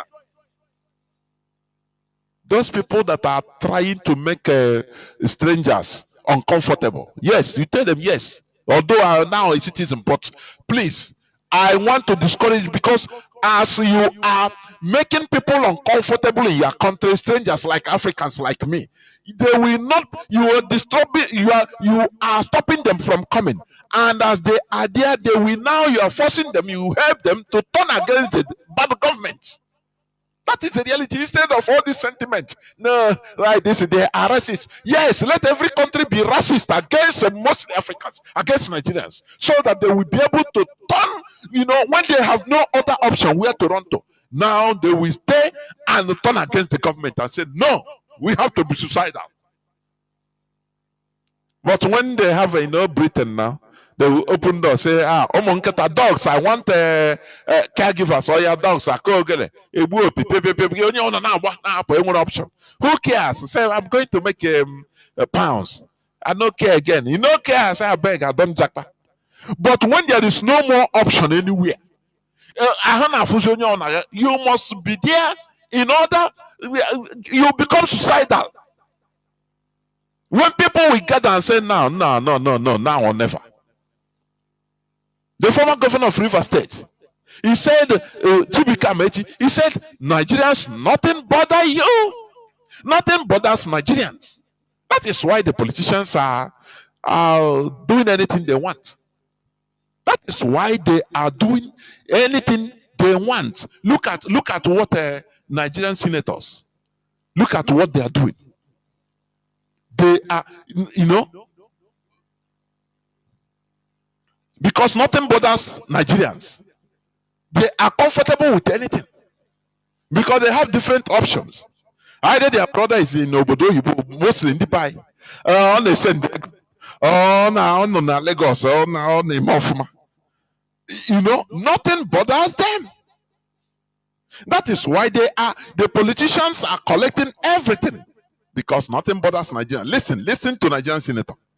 I, a member of this house, collect basic salary of 2.5 per month, furniture allowance 7.5 million per month, newspaper allowance 1.2 million per month, wardrobe allowance 621,000 per month, recess allowance 248,000 per month, accommodation allowance 4.9 million per month, utility allowance 828,000 per month, personal assistant allowance 621,000 per month. Yes. This is a Nigerian senator. They take everything. They take all. They collect, allocate everything to themselves as politicians. And the population is suffering because they have options. Before you know, he don't travel to Canada. He don't jackpot. He don't go Canada. Before you know, he don't worry his brother abroad or his sister. Brother, send. So there are options. When there is no more single option, I said, now, oh boy, the only way is the hard way. Let us meet these people. But once they are given this window of options, no person cares what they are doing. Look at wardrobe allowance, million. Personal assistance allowance, how much? Furniture allowance, this and that, laughing allowance, recess allowance. Who does it? Where?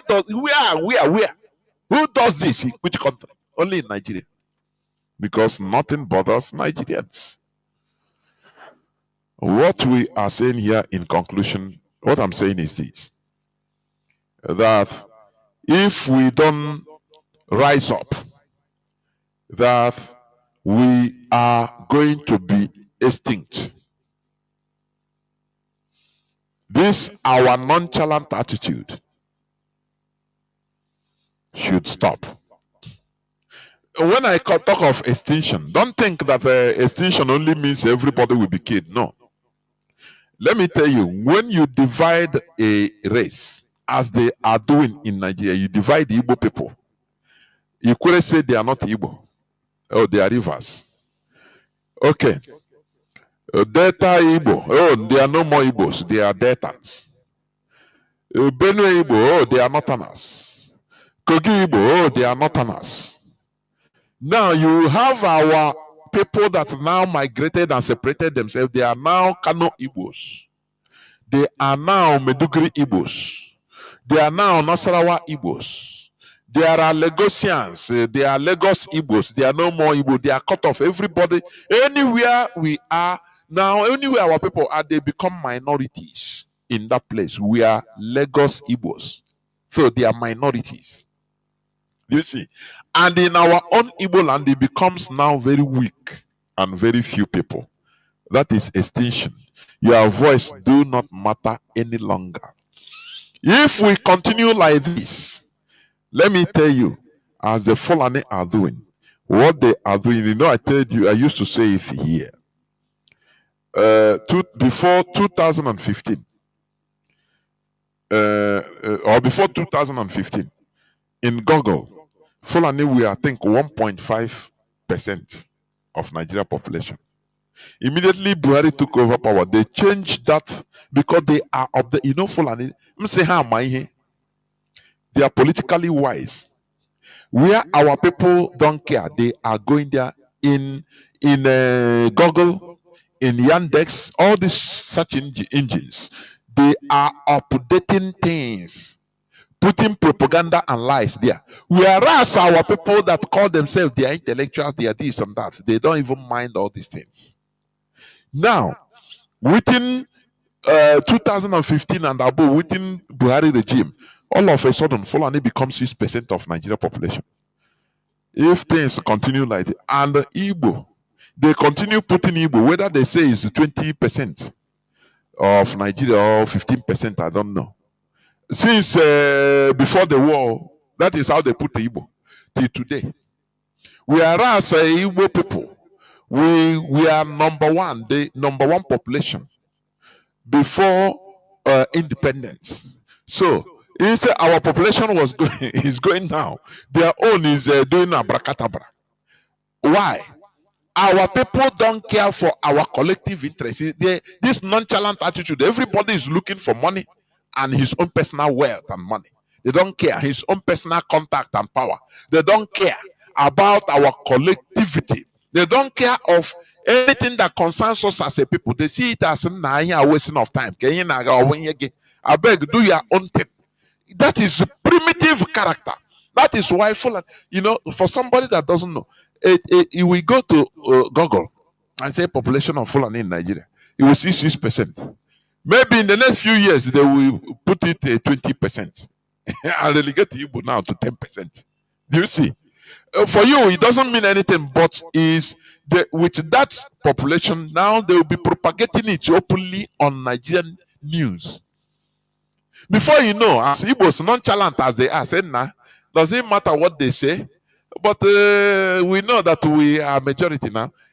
Our people will continue accepting it, thereby relegating ourselves. We are in the brains of our people. But we must continue. Let me stop here, please, so that I'll go into a few minutes break. When I open the lines, now people can please call in. Do not go away. I'll be right back. House collect basic salary of 2.5 per month, furniture allowance 7.5 million per month, newspaper allowance 1.2 million per month, wardrobe allowance 620,000 per month, recess allowance 248,000 per month, accommodation allowance 4.9 million per month, utility allowance 828,000 per month, personal assistant allowance 621,000 per month. Yes, I want to believe that you all heard what this lawmaker said. All right, so let's do the math together. So he said his salary per month is 2.5 million naira. All right, so when you multiply 2.5 million naira by 12, that is 30 million naira. Okay, this is what he earns in 1 year. This is what a Nigerian lawmaker earns in 1 year. Then furniture allowance is 7,500,000 naira per month. That is, they ought to be changing their furnitures every month. Okay? When you multiply 7,500,000 by 12, you get 90 million naira. This is what they earn in 1 year for furniture. Then newspaper allowance is 1.2 million. All right? Yes, newspaper allowance every month they are being given 1.2 million. So when you multiply 1.2 million naira by 12, you get 14,400,000. This is what a lawmaker in Nigeria earns every year for newspaper, as newspaper allowance. Then we have wardrobe. Wardrobe allowance is 621,000. All right? 621,000 multiplied by 12 is 7,452,000 naira. Okay? So every month, a lawmaker in Nigeria is giving 621,000. For wardrobe. Then we have recess allowance, 248,000. So when you multiply 248,000 by 12, you have 2,936,000 naira. So a lawmaker in Nigeria is being given 2,936,000 naira as recess allowance. Okay, we have accommodation. Every month, a lawmaker in Nigeria is being given 4,900,000 naira for accommodation. That is every month. They ought to pack out from their house and move to a new house. Then when you multiply 4,900,000 by 12, you get 58,800,000 naira. Okay, so a lawmaker in Nigeria earns 58,800,000 naira as accommodation allowance. Then we have utility. Utility here is 828,000 naira. When you multiply 828,000 naira by 12, you have 9,936,000 naira. Okay, so every month, a lawmaker in Nigeria is given 828,000 naira for utility. Then we have a personal assistance allowance. That one is 621,000 naira. Multiplied by 12, you have 7,452,000 naira.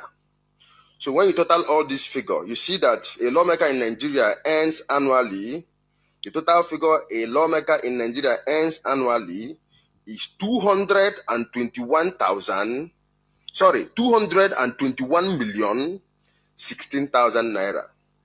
So annually, a lawmaker in Nigeria earns 221,016,000 naira. When you multiply by 4, it is 884,064,000 naira. But these are people that cannot pay 62,000 minimum. Welcome back. This is Radio Biafra House of Service coming to you through Radio Biafra London. My name remains Jonathan Chinedu from Alo province of Biafra land. And we are here live and direct. Today is the 27th day of February 2025. Thursday. Therefore, we are live and direct and our lines are now open. You have had it. The remunerations of a lawmaker or so-called lawmaker, a senator in Nigeria. You have had it. They divided the country's wealth among. These are their remunerations. So not about other things, contract they are getting directly. They share the country among themselves and population is suffering. or the problem of average Nigerian is Igbo man, Igbo person.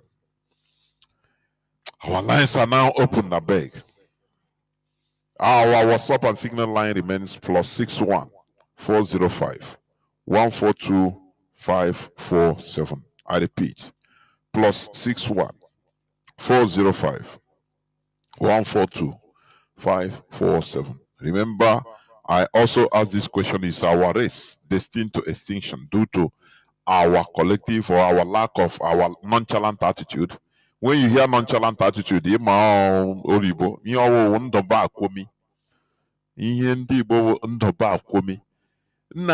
that thing, now see problem they come according to Mazi Nnamdi Kanu 2015. Make we prepare now. Nah, they again when we are happy. Who says so? Nah, they cannot do it. I beg, leave. Oh, on the back with me. So as he said it, yeah, you don't care. When the thing will come is when he will realize it is when his head is no more there. Or see, oh, so yeah, but I didn't take it serious all the life of Igbo man. Oh, the back with me. We are mistakenly telling the Hausa people so now how back with me without knowing that all I want the Igbo didn't be to back with me. Oh yeah, nonchalant attitude. Now it doesn't matter. I beg. When it will start mattering, when you are seeing it, it is too late. Caller on let me see. What's up? Can you hear me? Mazi, caller on what's up? You are the first caller. Can you hear me? Mazi Jonathan, good evening. There, Mazi. Yeah, Mazi, thank you so much for this program. I'm happy that I just greet these lovers of freedom. Greet our supreme leader, Mazi Nnamdi Kanu, and all the DOS. Mazi, listening to all your education, I feel like crying because Mazi Nnamdi Kanu has seen this in long before now. There was a time he said that our ability to push this struggle is mental strength, not physical strength. That mental strength is what we need now. Because if you look, both the followers, both so-called political elite, both so-called politicians and elder statesmen, everybody, most of 90% has a weaker mental strength. What am I saying, Mazi? IBB just came and gave a revelation of how they lied against Igbo in the public. He gave it in the public and said openly that is not Igbo Q. That Nzogu, the only person there, is more of Hausa than Igbo. Okay, that's been taken. If Nigeria is a same country, IBB will leave that hall to a detention camp. From there, he will be tried, even if it's 2 days before he dies. He will spend the rest of his life in jail. Instead, they are there clapping. That's one. Number two, our foolish leader, Atoeze, was there praising and eulogizing IBB. Mazi, let me not go there. Now, what I'm trying to say is, Ohaneze Nibo, who is our so-called fathers, instead of standing on IBB's revelation and standing on this recent brouhaha in National Assembly of excluding Ndibo in the rape project, instead of combining that two to push for a stronger demand to restore all we have lost, the only thing they're asking for is financial reward, without even putting Mazi Nnamdi Kanu in the picture. Mazi, now look at the blogger they called VDM, Very Dark Man. He was the one saying that if Igbos, he's not going to speak for Igbos, that by this time all Igbos should rise, close their shops, and do a peaceful march. They are reminding our people what we're supposed to do. Everybody, both leaders and followers, we have a weak mental strength right now.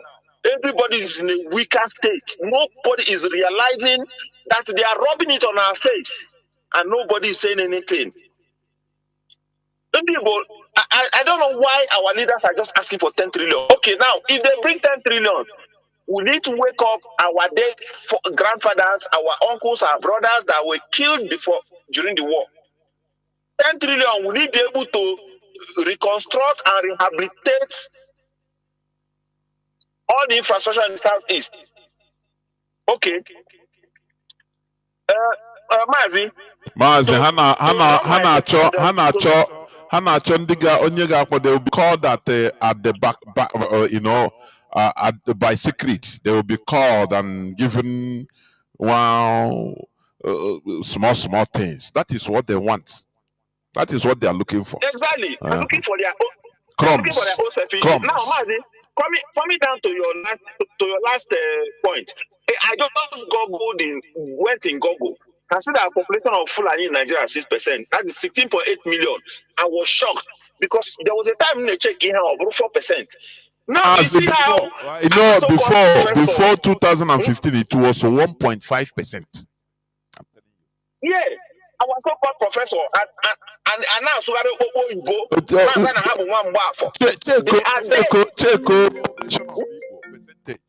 of Igbo. But the same, if Ronaga is going down, it's going downwards. Our people don't care about all these things. Very backwards. Nah, you know, now so they don't care. So and now so they claim political intelligence and nothing is coming out of it. Mazi, to summarize it, even though Mali and Burkina Faso they are far away from us, I pray one day that somebody will be anointed from our zone to replicate what Traore is doing. That guy is true Africans. I know now so Igbo, they are leading Africans. See how they are saving themselves. Now, look at Donald Trump has come and exposed everything. Or say that look, the culture of rare earth now Ukraine in compensation with the billions of dollars they are spending there. Mazi, I'm happy here. My head is full of what to say, but let me leave others to speak. Mazi. That is it. Our people, they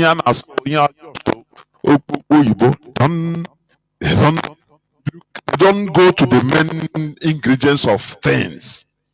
They don't update, challenge things, even in Wikipedia, update things. How can you be saying, Igbo population in Nigeria is whether 20%? How dare you? You have remained dormant like that since independence. And they accept. So we don't grow in population. Is that what they are saying? Instead, Fulani is increasing every 2 years, doubling. When you must take your professor, I beg. Caller on signal, Mazi Ebona. Can you hear me? Please go on. I can hear you, Mazi. There were. But we are all salvageable. I hope we go on we are unsalvageable. It's the reality. This is why why you were making your assertion constructively and strongly, Mazi. I begin to reflect back to one certain clip I watched, and I listened to our internal leader where he was responding to an interviewer who was throwing a question. He said, how can you impose on a people? Like, how can you call a people, you put a tag on them, Nnamdi, and you try to put a leader on them? I listened to that clip, but I wasn't quite familiar with the scenario that brought that statement. But now I begin to understand our internal leaders, because men like that who have seen it all, and who may review favorable. These are the leaders we have in our league that are no more aside our leader Nnamdi Kanu and few. Because our leader is not the only one championing the struggle. It is a global movement. So in his absence, people are there to fill in the gap. So those people are also leaders like Mazi, and many who we cannot begin to mention. This is the only people who have in our league. And the people in the radio, Only will have to go down and Biafra right there. I so much believe in that mindset that Biafra is only taking place. And it's high time for we need to say more of our Biafranness. I think go down in Igbo because nobody has been able to answer this question who is really an Igbo man who are Igbo. Because Igbo in our land, nke weziokwu na o nwekwara ndị hụrụ gị na iwu onye Nsụka, iwu onye Mbekedu, iwu onye nke a, iwu onye Igbo anaghị azụ onye ime nkịta ị na-atụ ị na-atụ ibibi ọzọ nta anaghị azụ onye ime nkịta. This internal conflict that is among ourselves as a political force, oil was the major challenge. There is no organizational leadership in our land, only a vacuum. And the people are saying, going to tell Tinubu, they demand $10 billion naira from the revelation by IGP. As these are people who are handpicked under our eternal leader Guraniste imposed a leader on people. Because I could remember when we came to our people, essence no big, we are our people, which are Ella is now the Gobio. Once they are, you know, that go there, we can eat the animal and the envelope. They will manage what they are. They will manage with information. They are just look at in our own. We have when social media no personality. No one get anything that people are believing our people in thousands, no people. Our same people to do that. They don't know what we have. So this is why me as a person, how this leadership, how the name we cannot convince them what's following organizations to say now our people need the freedom. All that is always very big task because let me tell you, for example, you know that now somebody live for 1 year. If the bamboo was that now, I marginalized and I live on any mechanic justice, the Bube Budane, you know that now that useless animal for artists, they will regard opportunity and another food will destroy all these things. That was then young one go do what is no bank, you know. So, quite the same man in during the time of Buhari 2015, that no very not again power. Now, Buhari will be the man not the enemy power, Africa are not the enemy power. And oh, yeah, people who our people are drawing their lessons, mother say, you know what people looking at they what they they are ideological leaders. I'm the Igbo the unavailable, or when I wait on maybe Biafra I think he will do so. Other I am because I have negatively with this name. Always on one because one thing in the Igbo they can promote because I they promote because to flow heavily our first and anything to defend our political interest, they can see to go see their individual interest or their organization, but not only for and they are started IPOD. And it's Biafran organization because our leader made us understand that now what we are is indigenous to Biafra. Indigenous to Igbo. No. Igbo is a nation in Biafra. So there are other nations. So, in our internal politics, the problem today and all the judiciary and the one as we today. With the war, just after a party made really here, but mother, there is no other thing. I have to begin. When I go on this. No, always told you, every phone call. It's a character in our family houses, in our offices. So, now inform the way we reason. And this is why other people, even within justice, but if they see how we try to make all these things political on our own days, or we want to always feel among of our operation, we want to always make them say that you are not doing it enough. Do it more, you know.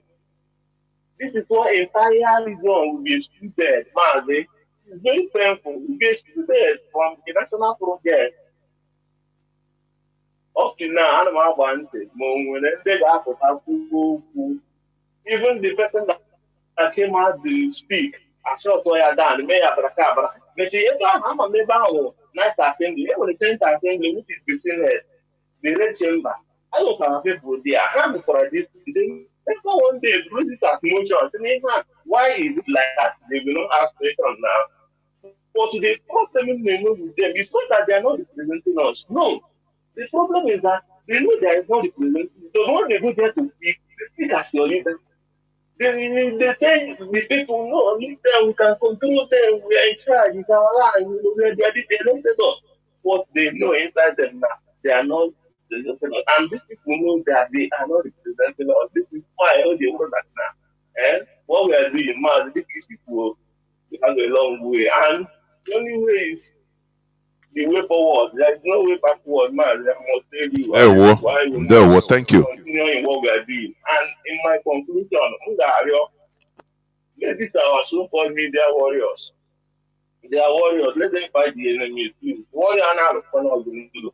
And have all these transition. How can we be in 2025? Then I drag the power of 2023 with your fellow police. Or the baby interest in the matter, you know. Mazi. This is my humble submission. Thank you very much. Caller on WhatsApp, please go on. Caller on WhatsApp. Thank you for holding on. Okay. Good evening, Biafrans. Amama Olumona Aputa. Ganiro Naputa. Okay. Biko, ana m ekele onye ọbụla na-ekenekwa nwunye onye ndu maka ọ dịrị nwaanyị anyị izu ọ dịghị izi ụmụ nwaanyị ndị ọ ga-abụ ha pụta na soshal midia na-eti n'ebe anwụ ha di ha asịkwa di ha asị bọtụ nwaanyị kwechiri nsị ekele dịrị ya bikọs ọ ya nwasokwo na-agba anyị ume bikọs nwaanyị agharịpụ na ọ ga-emekwu onye ndu onwe nwe obi buo so ya wee wụrụ ya mbịa na-ekwusi nke this ESN fundraising a na-ayọ ndị Igbo ayọ a na-ayọ abụ n'ofu pati na achọrọ ime pati na ewepụta ego na ya na-akpọtụ asị onye agburu 25 na ma a ga-eji kwa nne o gburu 2000 na ma a ga-eji kwa nne na nne ya m wee na-asị biko ọ bụrụ na unu ga-eme wepụta ihe dịka time so ndị ga-evolunteer because o nwere many people ga-eme this thing volunteer achọtara ha ezigbo ọrụ ebe dị aṅa salary ha ọ bụrụ half of the salary or quarter ha na-ewere quarter ewere this money will now as sponsor this struggle it will be more better and many volunteers will come out ya na-agwa gị na-abụ eziokwu maka ndị Igbo na ọ dịka after that war ihe egbufọrọ ụmụ nwaanyị ha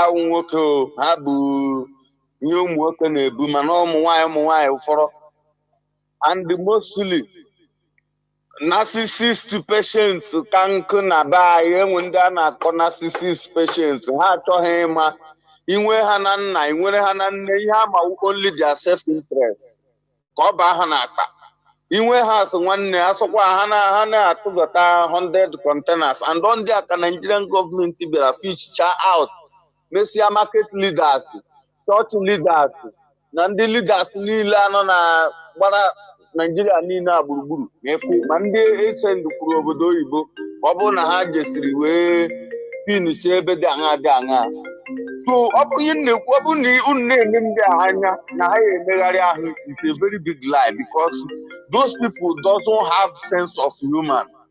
They are mad people but ha yi ezigbote akwa ndị ara na anyị ha but ezigbote akwa dị na ahụ story gaghị ama you think they are okay. Most of the governors chairman all of them are mad but hey ezigbote akwa they don't have sense of human being or conscience. In achịgwa m na ihe niile na-ekwukwu all these things unu na-ekwu since enweghị ndị ma guys mmadụ nọbara ya since unu kwuwere ruo taa ka na ya ayọ na ya no is abnormal na ndị ama ihe dịzi n'ime ya. So unu lebara ụmụ ebe a anya ịbịa na Lagos na ifu na ya ma Abuja na North ndị market leaders niile hụrụ they are suffering the young Igbo boys, Igbo youth. Many of them bi n'ime ahịa. Many of them so ụmụazị Yoruba na ndị Hausa na-ebigharị n'ọdịs ihe no concentration. Onwe ihe a na-aghọtazi again.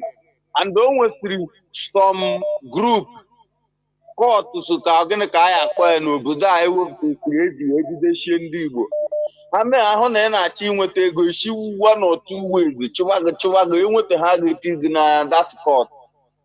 Corona, you can never do anything to help your people again. Some people will na family again, Robulo na Lagos, Robulo na Abuja. Ime ịkọta ha aka n'ọnụ ha sị gị ụlọ na Abuja ma ụlọ na Lagos within 2 months ka so within 2 years recover ego m ji ere ya recover ego m ji ere ya wee nwebe m ego. Imagine some people na-ekwu okwu gị na-ele ma ndị a ṅụkwara mmiri ọwụ mmiri ara na maka enyere ndị a ka ha ṅụkwara mmiri ara nne ha ọfụma. So my brother, unu na-agbalikwa mụ aga atụrụ gị asị people are trying without this radio. Many people na-eche echiche ka mmadụ aka ekopụsigo. They would have run mad like one of them. But every day, them na-ege radio apụ na m. Nwa ahụ agba radio ọ ga-ekwe agba ya. Ịma na aka wụọna. I must make sure that radio they try Instagram, they try about make sure na you people should go on because say now them sure need here na your ndị mmadụ ayọ. Ask for volunteers, ndị ga-volunteer ga-apụta jerobo a na-arụ ọrụ ụlọ ewere salary a na-eme as sponsor this thing. Onye abụ ndụ anyị ka a na-ekwudo okwu ya ana ayọ mmadụ ayọ. Ayawo obere nwa ọ ga-eme nwatakịrị agụụ na-agụ ya na-ekpọrọ ya ka ọ na-enye nri ya na-ebe agụụ na-agụkwu afọ ọfụwa orichabe nne ya agabedere ala relax ya nwee ndụ. Ndewo Mazi. Thank you very much. Ndewo. There is this suggestion of our brother that makes me laugh. So look work for get a job for our people. Now you'll be taking the salary or half of the salary, putting it into USA now. So I'm come now. Many people, many of us use IPOB platform to build themselves. IPOB promoted them. They started Biafra, Neku, IPOB, Mepe social media. Biafrans followed them. They promoted their page. Once they see that they have arrived, how we put their true color. Only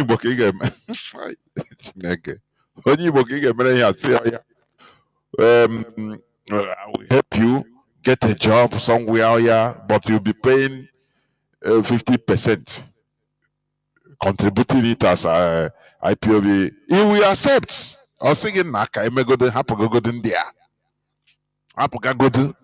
he will accept. Chereka onokwara.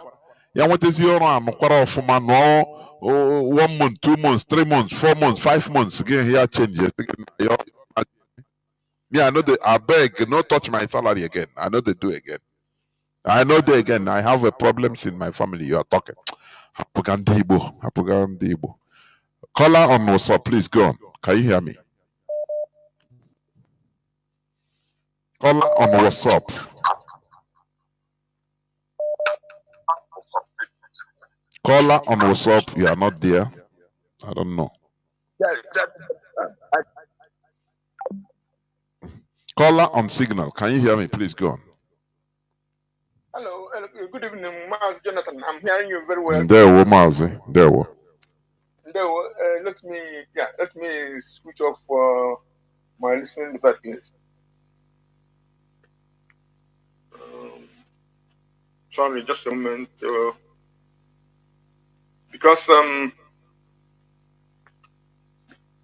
yes, Mazi. Mazi, good name.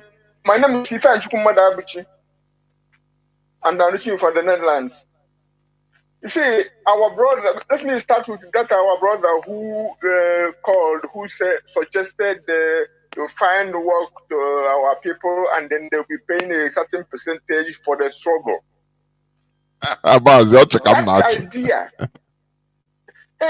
we can laugh at it because of where we come from and knowing our people. It may seem outlandish to our people, but here in Europe,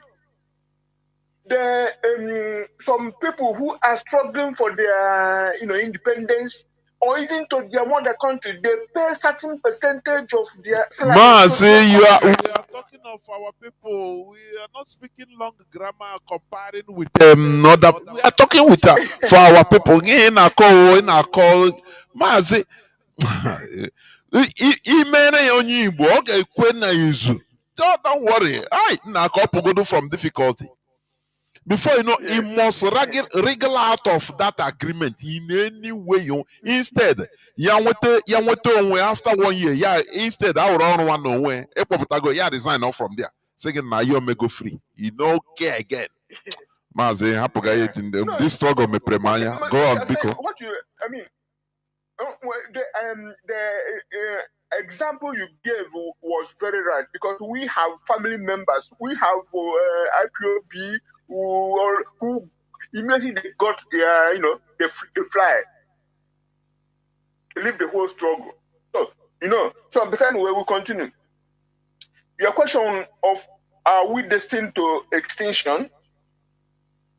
I will say that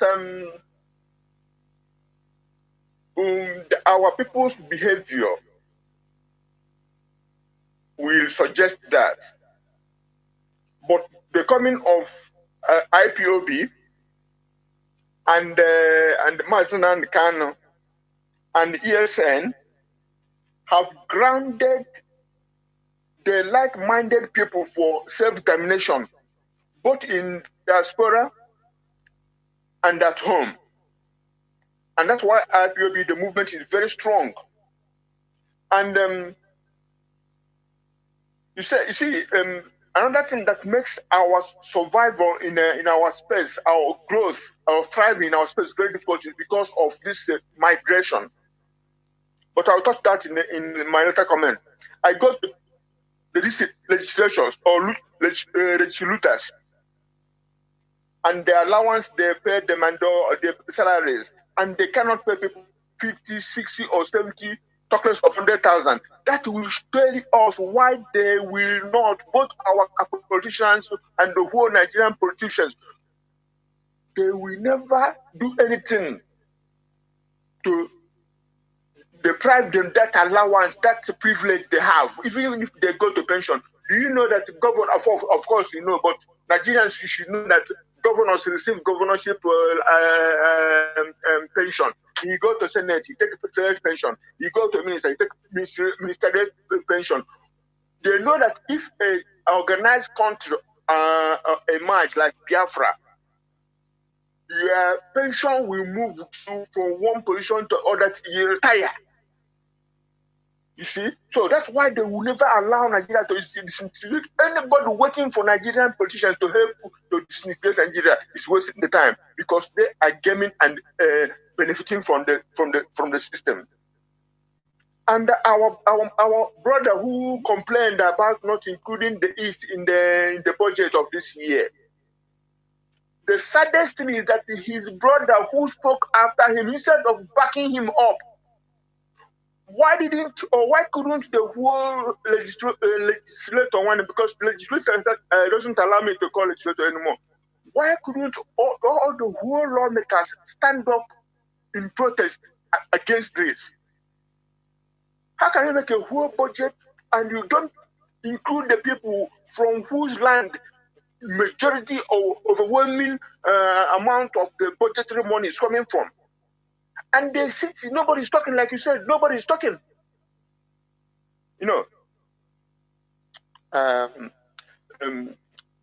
Why are our elites do not act in our people's interests? I will tell you that our people have a warped idea of classism. That is, this is our class, this is our club. I belong to this, I belong to that. And while we are doing that, they have that also warped sense of royalty. Like after the Nupe saying that Babangida made him who he is. And therefore that expunges all the guilt and that turns all the genocide he committed on our people. It doesn't matter, he made him who he is. And that type of royalty does not augur well for our communal interest. And our people are very fond of that. And they have the idea of don't rock the boat. And I have had that, when Edwin Tech was alive, he was telling some people, don't be in his, queue up, it will soon be your turn. So when you have the idea it will be your turn, and so you have to respect those who are sitting on your head, you will be waiting for your turn until you die. How many are you waiting on your turn? But if you have a working system that you take care of everybody, you don't have to wait for your turn to be a governor or a minister. The system will protect you and give you a job at least. And you see, the so-called another thing our people are not thinking about.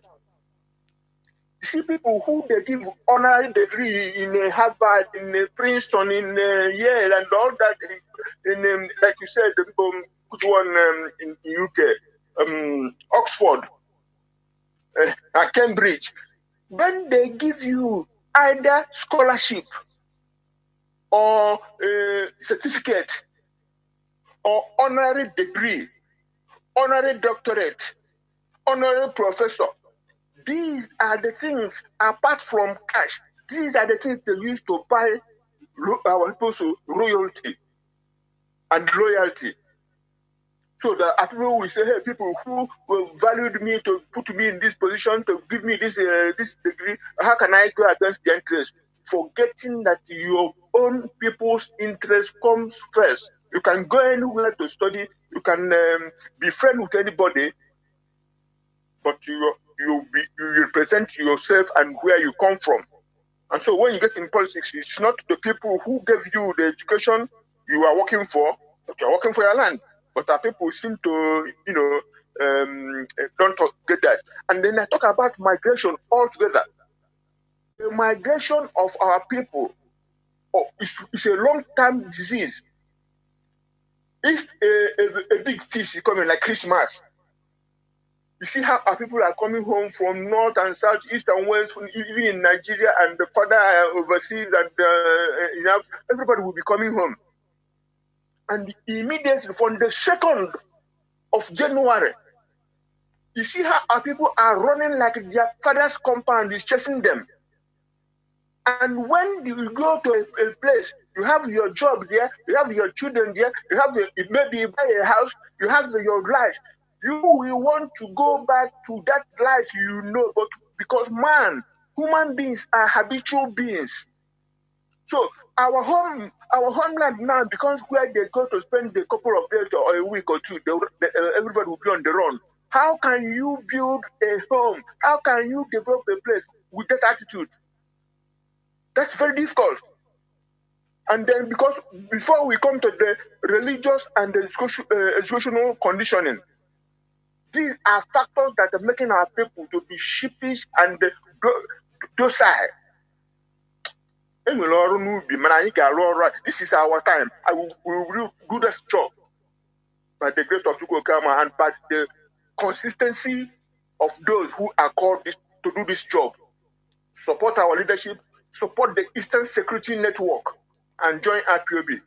Let us join hands and restore Biafra. God bless Biafra. There were Mazi. Thank you very much. Caller on WhatsApp. Can you hear me? Please go on. Yes, Mazi. Ekene. Yeah, ihe gbasara ndị be anyị onye nwe uche ọ na-agbanye mmiri.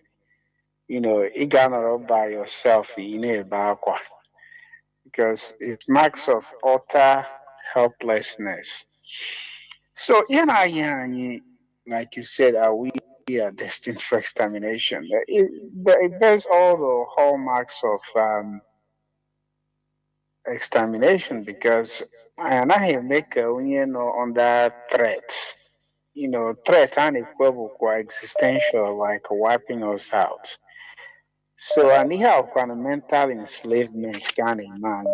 I know that all black people were a problem of mental enslavement, where the individual becomes a happy slave because in their position or honored. But all they can keep the cha or the worst of all black race. But the only way I can if fight out with this media literacy, which Radio Biafra is providing.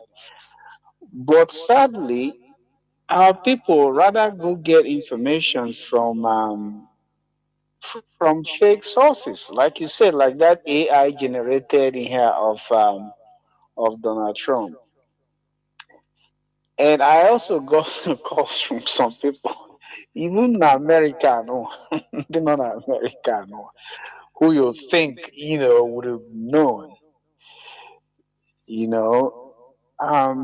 But instead of Figure Radio Biafra, they are chasing content creators and the Spain content creators now they presenting on social media.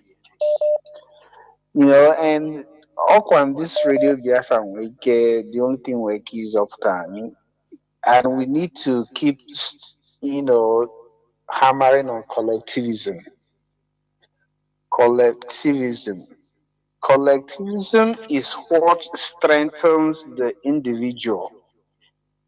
A racist onye ọcha na-aba mba. Ị ga-ahụ nwa akpakara onye ọcha hopeless poor person, but n'ime onwe ya, he has more value and power than a medical doctor na hospital ọ na-abara mba. Ka ihe okwu aba because of the collective identity of white power ka okwu na-aba. Omar, if left between him and that black medical doctor, onye Nigeria will take him to the cleaners. But Omar, that all by his whiteness, which is collective whiteness, go jikara that billionaire Onishioji. But in the bang, I just don't because Mazi, and when he could now, Mazi, just like you just like what I used to say. Mazi, my hotel now, he got meet here one miserable American.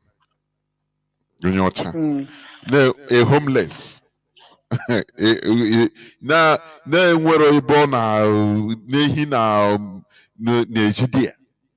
Kpọ ya ga mere passport. Yiwe yiwe. Go akpokwara yo. Yes. Ekpere gbara ticket land on Nigeria. Ota ga share respect. Even I get respect. Even more than you self who you Ishoji. Kwena wata. That is the thing. But all that collective white identity, yes, we care. The system, yes. The system. Yeah, it's the system. It's not his individual self. But in our Gwandibanya, Nazwahia, Abuja, na Lagos, yeah, na destroy year in, year out. How after just 1%? How can use a nari? We put that one portion support or IPOB. That freedom, Hana, they will get it. Ability to wherever you car for Mabana Wahagi Bubatea with no hassles, no harassment, you get it. And that in nature that Nigeria is a bigger market for you. No, when you get Biafra, the whole world will become your market. Of course. I don't know, I'm a mobile or mental enslavement or hameranyi with their media call a mega emasculate because of by emasculation through mental enslavement keja control because now it started with Candy as a try here. they first of all culturally emasculated us. You won't be proud to speak Igbo. So behind your subconscious is Igbo a problem. Therefore, your identity is now a problem. Therefore, it will be okay for anybody to rubbish you, kill you, throw you away. Can you protect time from all our so-called intellectuals, the so-called intellectuals? But Arjuna Nnamdi Kanu Wega court. They don't look at all these little things. These are the kind of things you have to make noise, even if you don't like Nnamdi Kanu, because it affects the generality of people, including you. And I don't see me Nigerian may have test there. I am no. It may have test there wanting our reaction. And unfortunately, there's no repercussion, there's no reaction. The next time, what did they do? They up the ante. You remember when they started demonizing IPOB, nobody cared. Instead, on your zone, I know the IPOB, I know the IPOB. Instead of standing from and saying what is wrong with being IPOB, what is wrong with being? But how about Ankiti? Is there name have political attack? I mean, I see Obi or IPOB. For some reason, I'm an idiot, this stupid. Now, how I touch all these things. Call how about the Igbo one Nigeria? Are they the stupid ones? You know, that way again. Soludo, however, Soludo. All of a sudden, Omen allows a crime. You bankity, Monday Christian bankity in their mind now. Soludo na batara. You don't know that the system is criminalizing you as an individual. You don't know that the system is creating a way for you to be destroyed, to make it okay and acceptable to destroy you. You cannot legislate a people's way of life. Omenala, ordinala is our identity and our way of life. You cannot legislate a Chinese from worshiping a Buddha. That is his identity. He cannot legislate an Indian from worshiping a cow. That is his identity. Once you attack that, you're now attacking him and you want to exterminate him. But na only India where cow wanna worship will destroy my farm. Now is a crime. Then you can deal with that particular issue. Then arrest him for Ibu mad, not for Ibu onye dibia. Because oga akwara ha okwa na ikutu utaba ka esi aba n'ime ahịa. Because no do na asigi na that red cap ikpu no crime. And that this Igbo in our soul not speaking it well. This thing you're saying, although I didn't want to preempt. I will expatiate more on Saturday because there is something very hypocritical. Many people in there na pondioka. When Mazi, there's something that baffles me, even in this struggle. You see people. We are crying against injustice, but when they see that injustice is being committed against some other people, maybe because of their creed or anything, they will keep quiet because it's favoring them. I cannot understand it. It's favoring them, or them like that. But they are trying to start up something that they cannot end. I'm telling you. I don't want to just keep quiet. I want to expatiate more on it on Saturday. You know, because don't stereotype. Don't stereotype. No.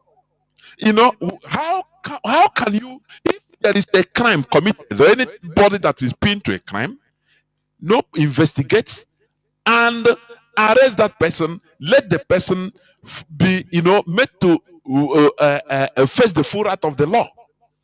Or what he believed in, or he criminalizes the other thing. We are just going back to during the colonial period. Ima ochi nwayọ onyara with ochi before ị na-eme oyipu akwa. Ihe anyị na-asọ sectarian violence. There is, I wrote it in my timeline. When Mazi Nnamdi Kanu 2015, he was in Kuje prison. When he was there, he saw some Boko Haram suspected members that were there without going for 3 years, without denying them, even hearing in the court. He know that it's injustice. He didn't say no, these are Boko Haram or they are Muslims. I don't. But he fought for them. He even brought a lawyer. Ejiofor stood for them, and those people openly, we saw it. That is how we're supposed to be. You cannot be a freedom fighter after you are when you see injustice being meted out to maybe the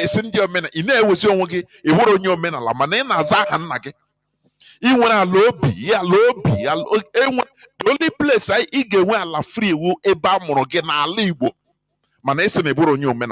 Mazi, this madness on our people's brain, either warrior by fire or by force, because they are bringing up a problem that will consume everybody.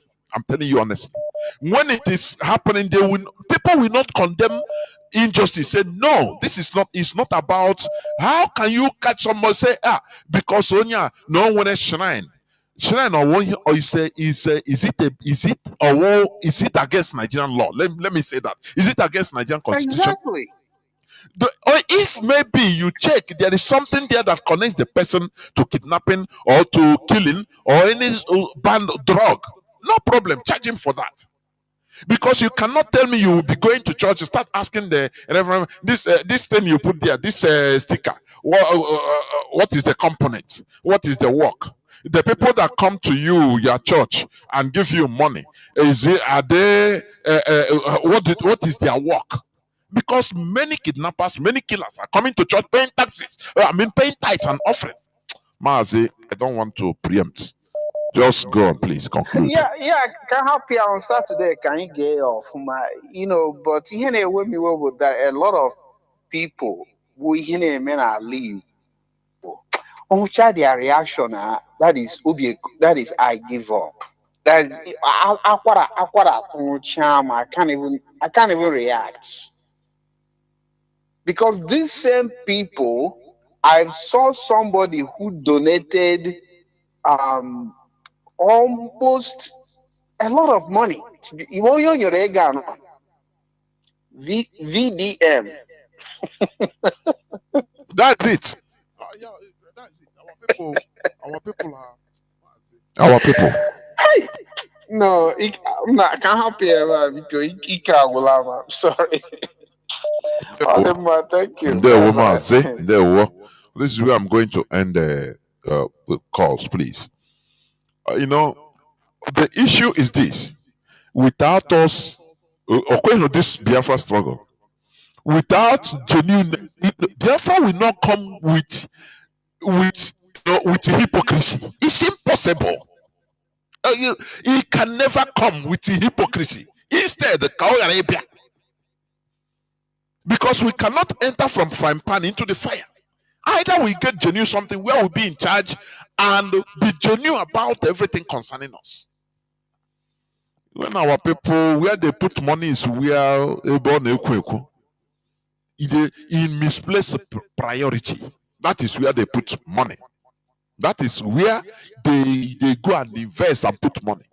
Either where they will be known as or one, or they will get returns immediately. Or anything concerning our collective interest, they see it as a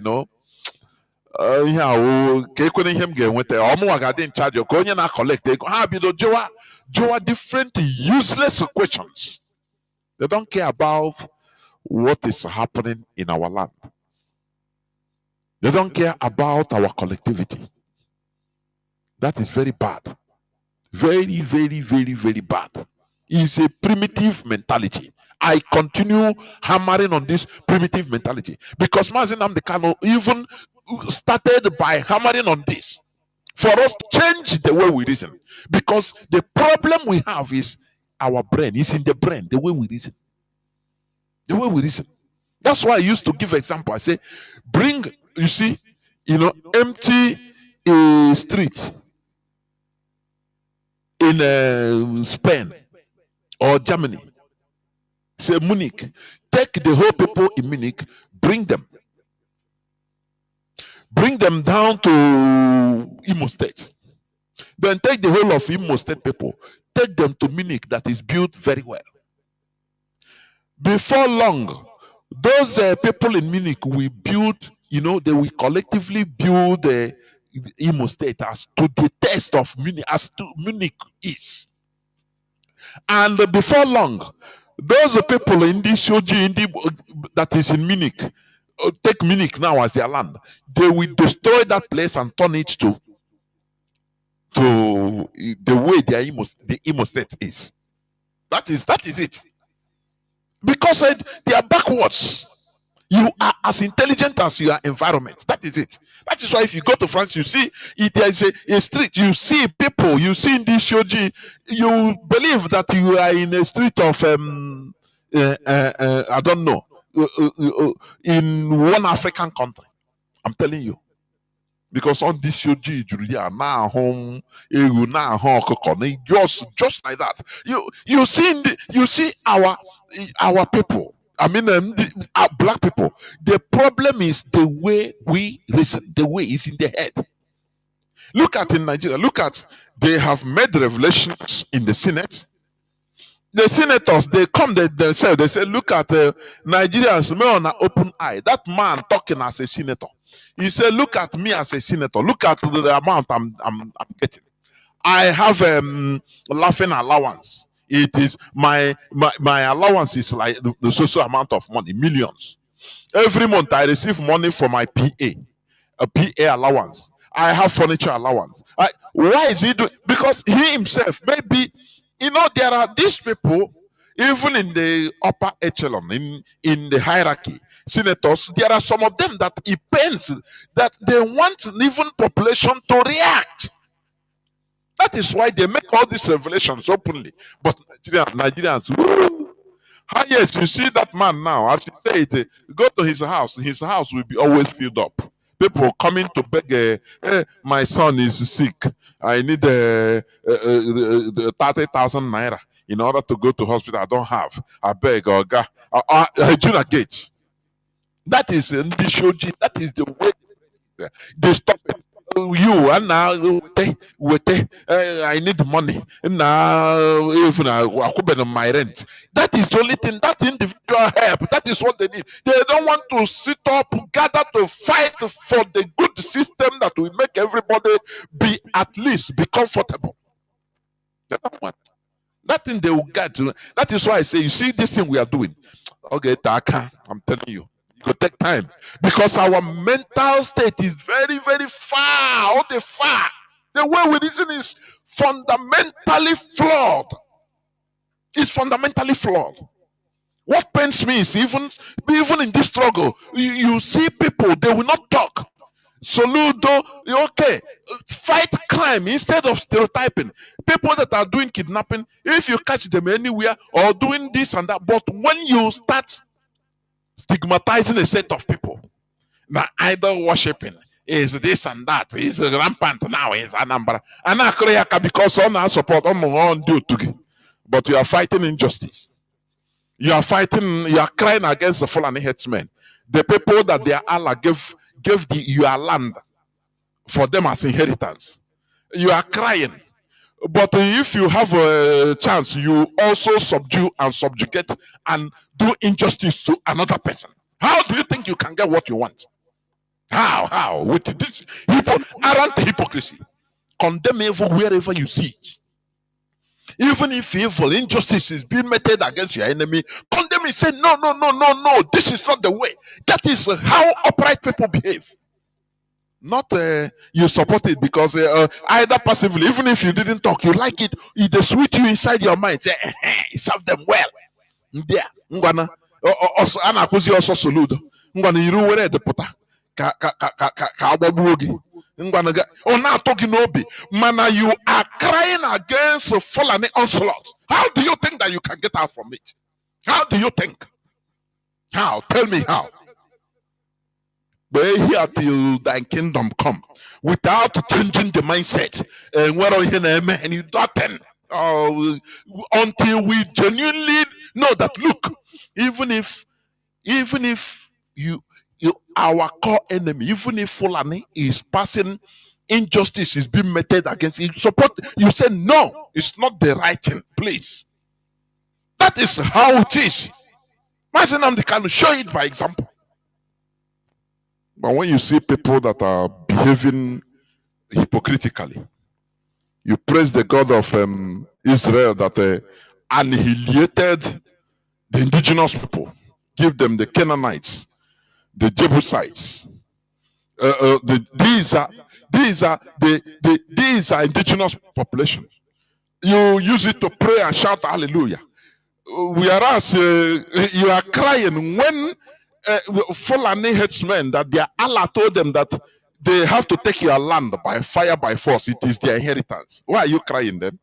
Whereas you are against other indigenous population. Okay, but until we correct our mentality and know that that is it. This is where I'm going to stop. Otherwise, if we don't change our mentality, it will continue to be very hard for us. That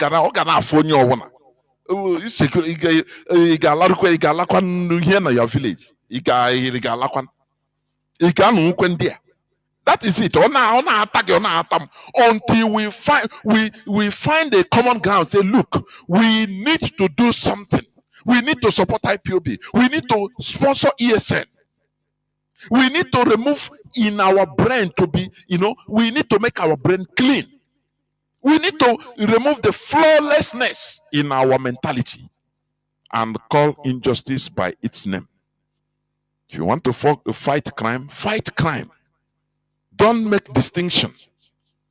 Don't make distinction because they are one day so how one did so now and there's one the idol worshiper. So anything happening hard. Oh, now that stereotyping by white people till today, they promote it for what? In Japan, every corner is a shrine. They are Shinto shrine. Do you know that before the advent of the Europeans, Japanese they don't see it as their tradition. They don't see it as religion. The same way, the same thing in Africa is after the coming of the Europeans, now they started structuring their own religion. It's the same thing. The same thing. Idol worshiping, all the same thing. In the Japanese name till today, till tomorrow, you see their shrines everywhere, every corner.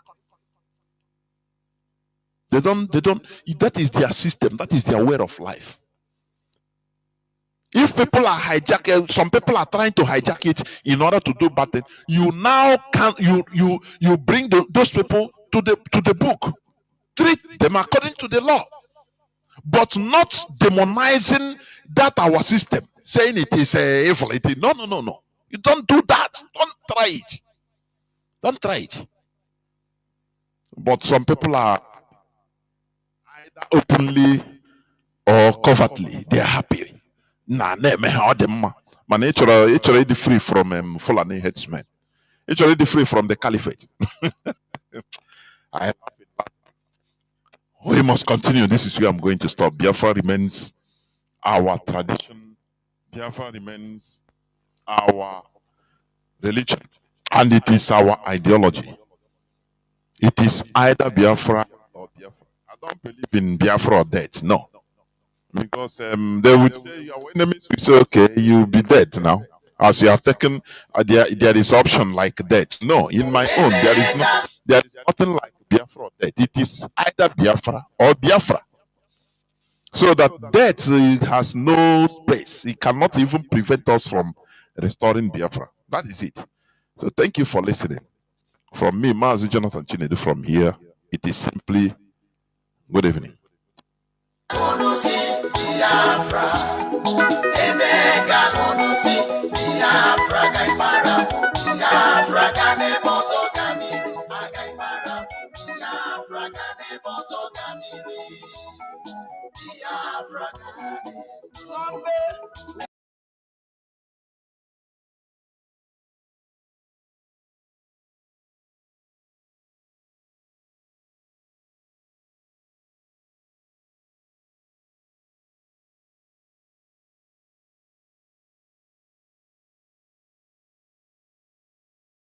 Do not be dismayed.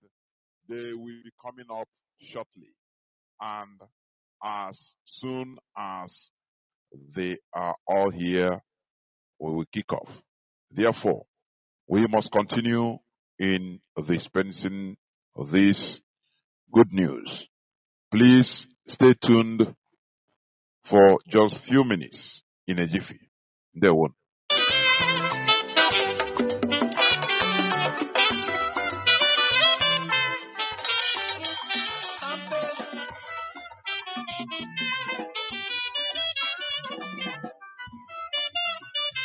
I like the way you do it.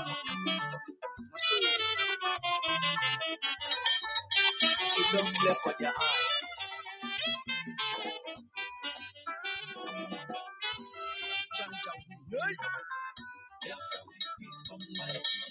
Them never know say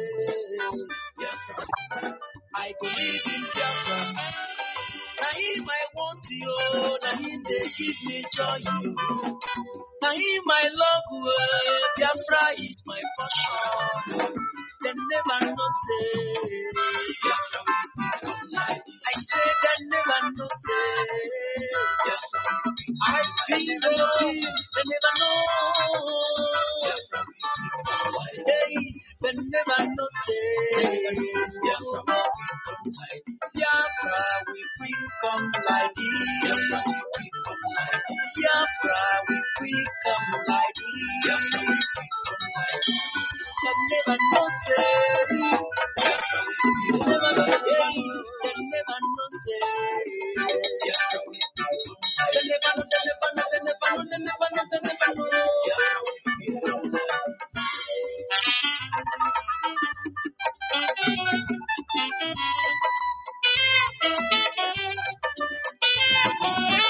this. Before you realize, Oga, we don't pass you. No they do gra, for waiting you know you don't lose. No they do shake for waiting you know you don't lose. You never know say, Biafra will become light. You never know say, na. Biafra will become light. Brother, Oka they make it now wrong. Biafra will become light. They never know say, Biafra will become light. They never sabi say, Biafra will become light. They never know. Biafra will become light. I say, Biafra will become like this. Biafra will become like this. I said, Biafra will become like this. I said, Biafra will become like this. See those who were planning evil against us as fall. Then leaves them, they never know say. Biafra will become like this.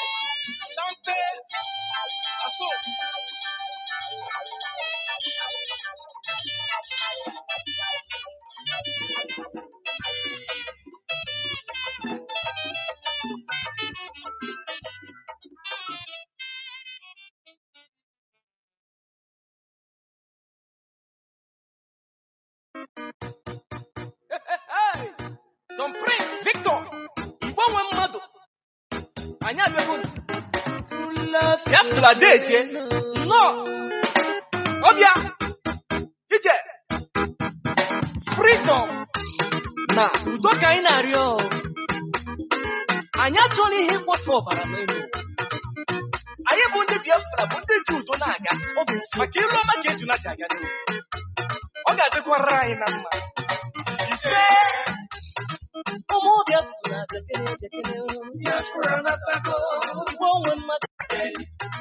I got a bundilo.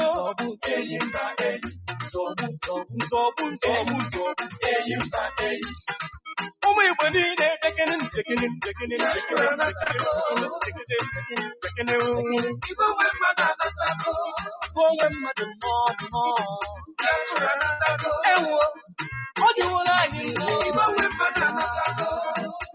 when you will like it, and you know, see, when you will like it, when you know, you pick up your man. When you give God what belongs to Him, and pieces what belongs to Him. As we seek for peace and humanity, it's not a time for vanity. There are once people is killing each other. I wonder why my brother. Who could be a children? I'm forgetting the better. I'm forgetting the better.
Nnamdi Kanu.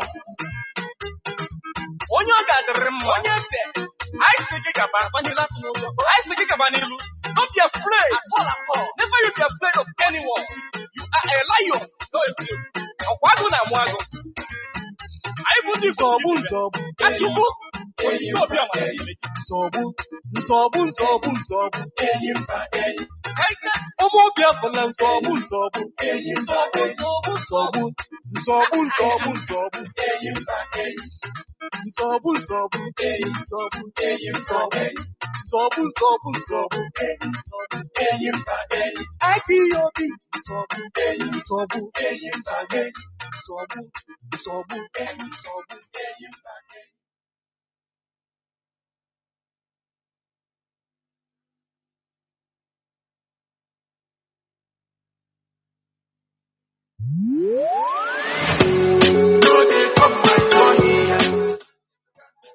For this freedom, IPOB don dey dismantle am small, and this population census go be another evidence to that effect. All hail Biafra, Biafra will hail you.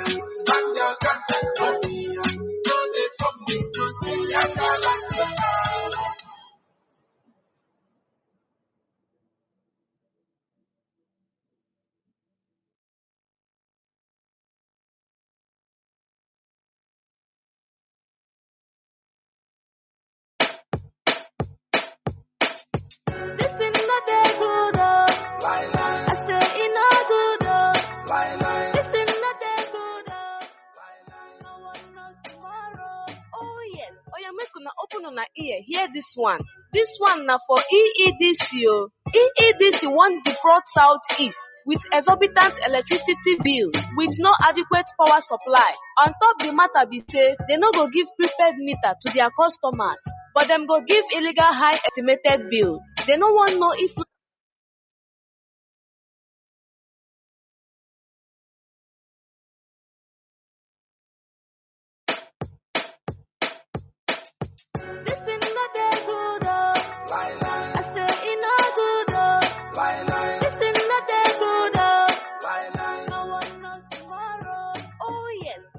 una open on ear, hear this one. This one now for EEDC. EEDC want defraud Southeast with exorbitant electricity bills with no adequate power supply. On top the matter be say, they no go give prepaid meter to their customers, but them go give illegal high estimated bills. They no want know if light day or e no day. Instead of them to fix them, they go force people to pay the bills where they no use, or them go cut the light. I wonder how communities go use contribute money, buy their own power transformer, buy electricity cables, and yet pay huge amounts of money to this Obodo Naija corrupt EEDC, but they no go gree connect or bring the light. Even when they dismantle to repair community transformers.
Being Sunday, Taatabo Bochi Orie.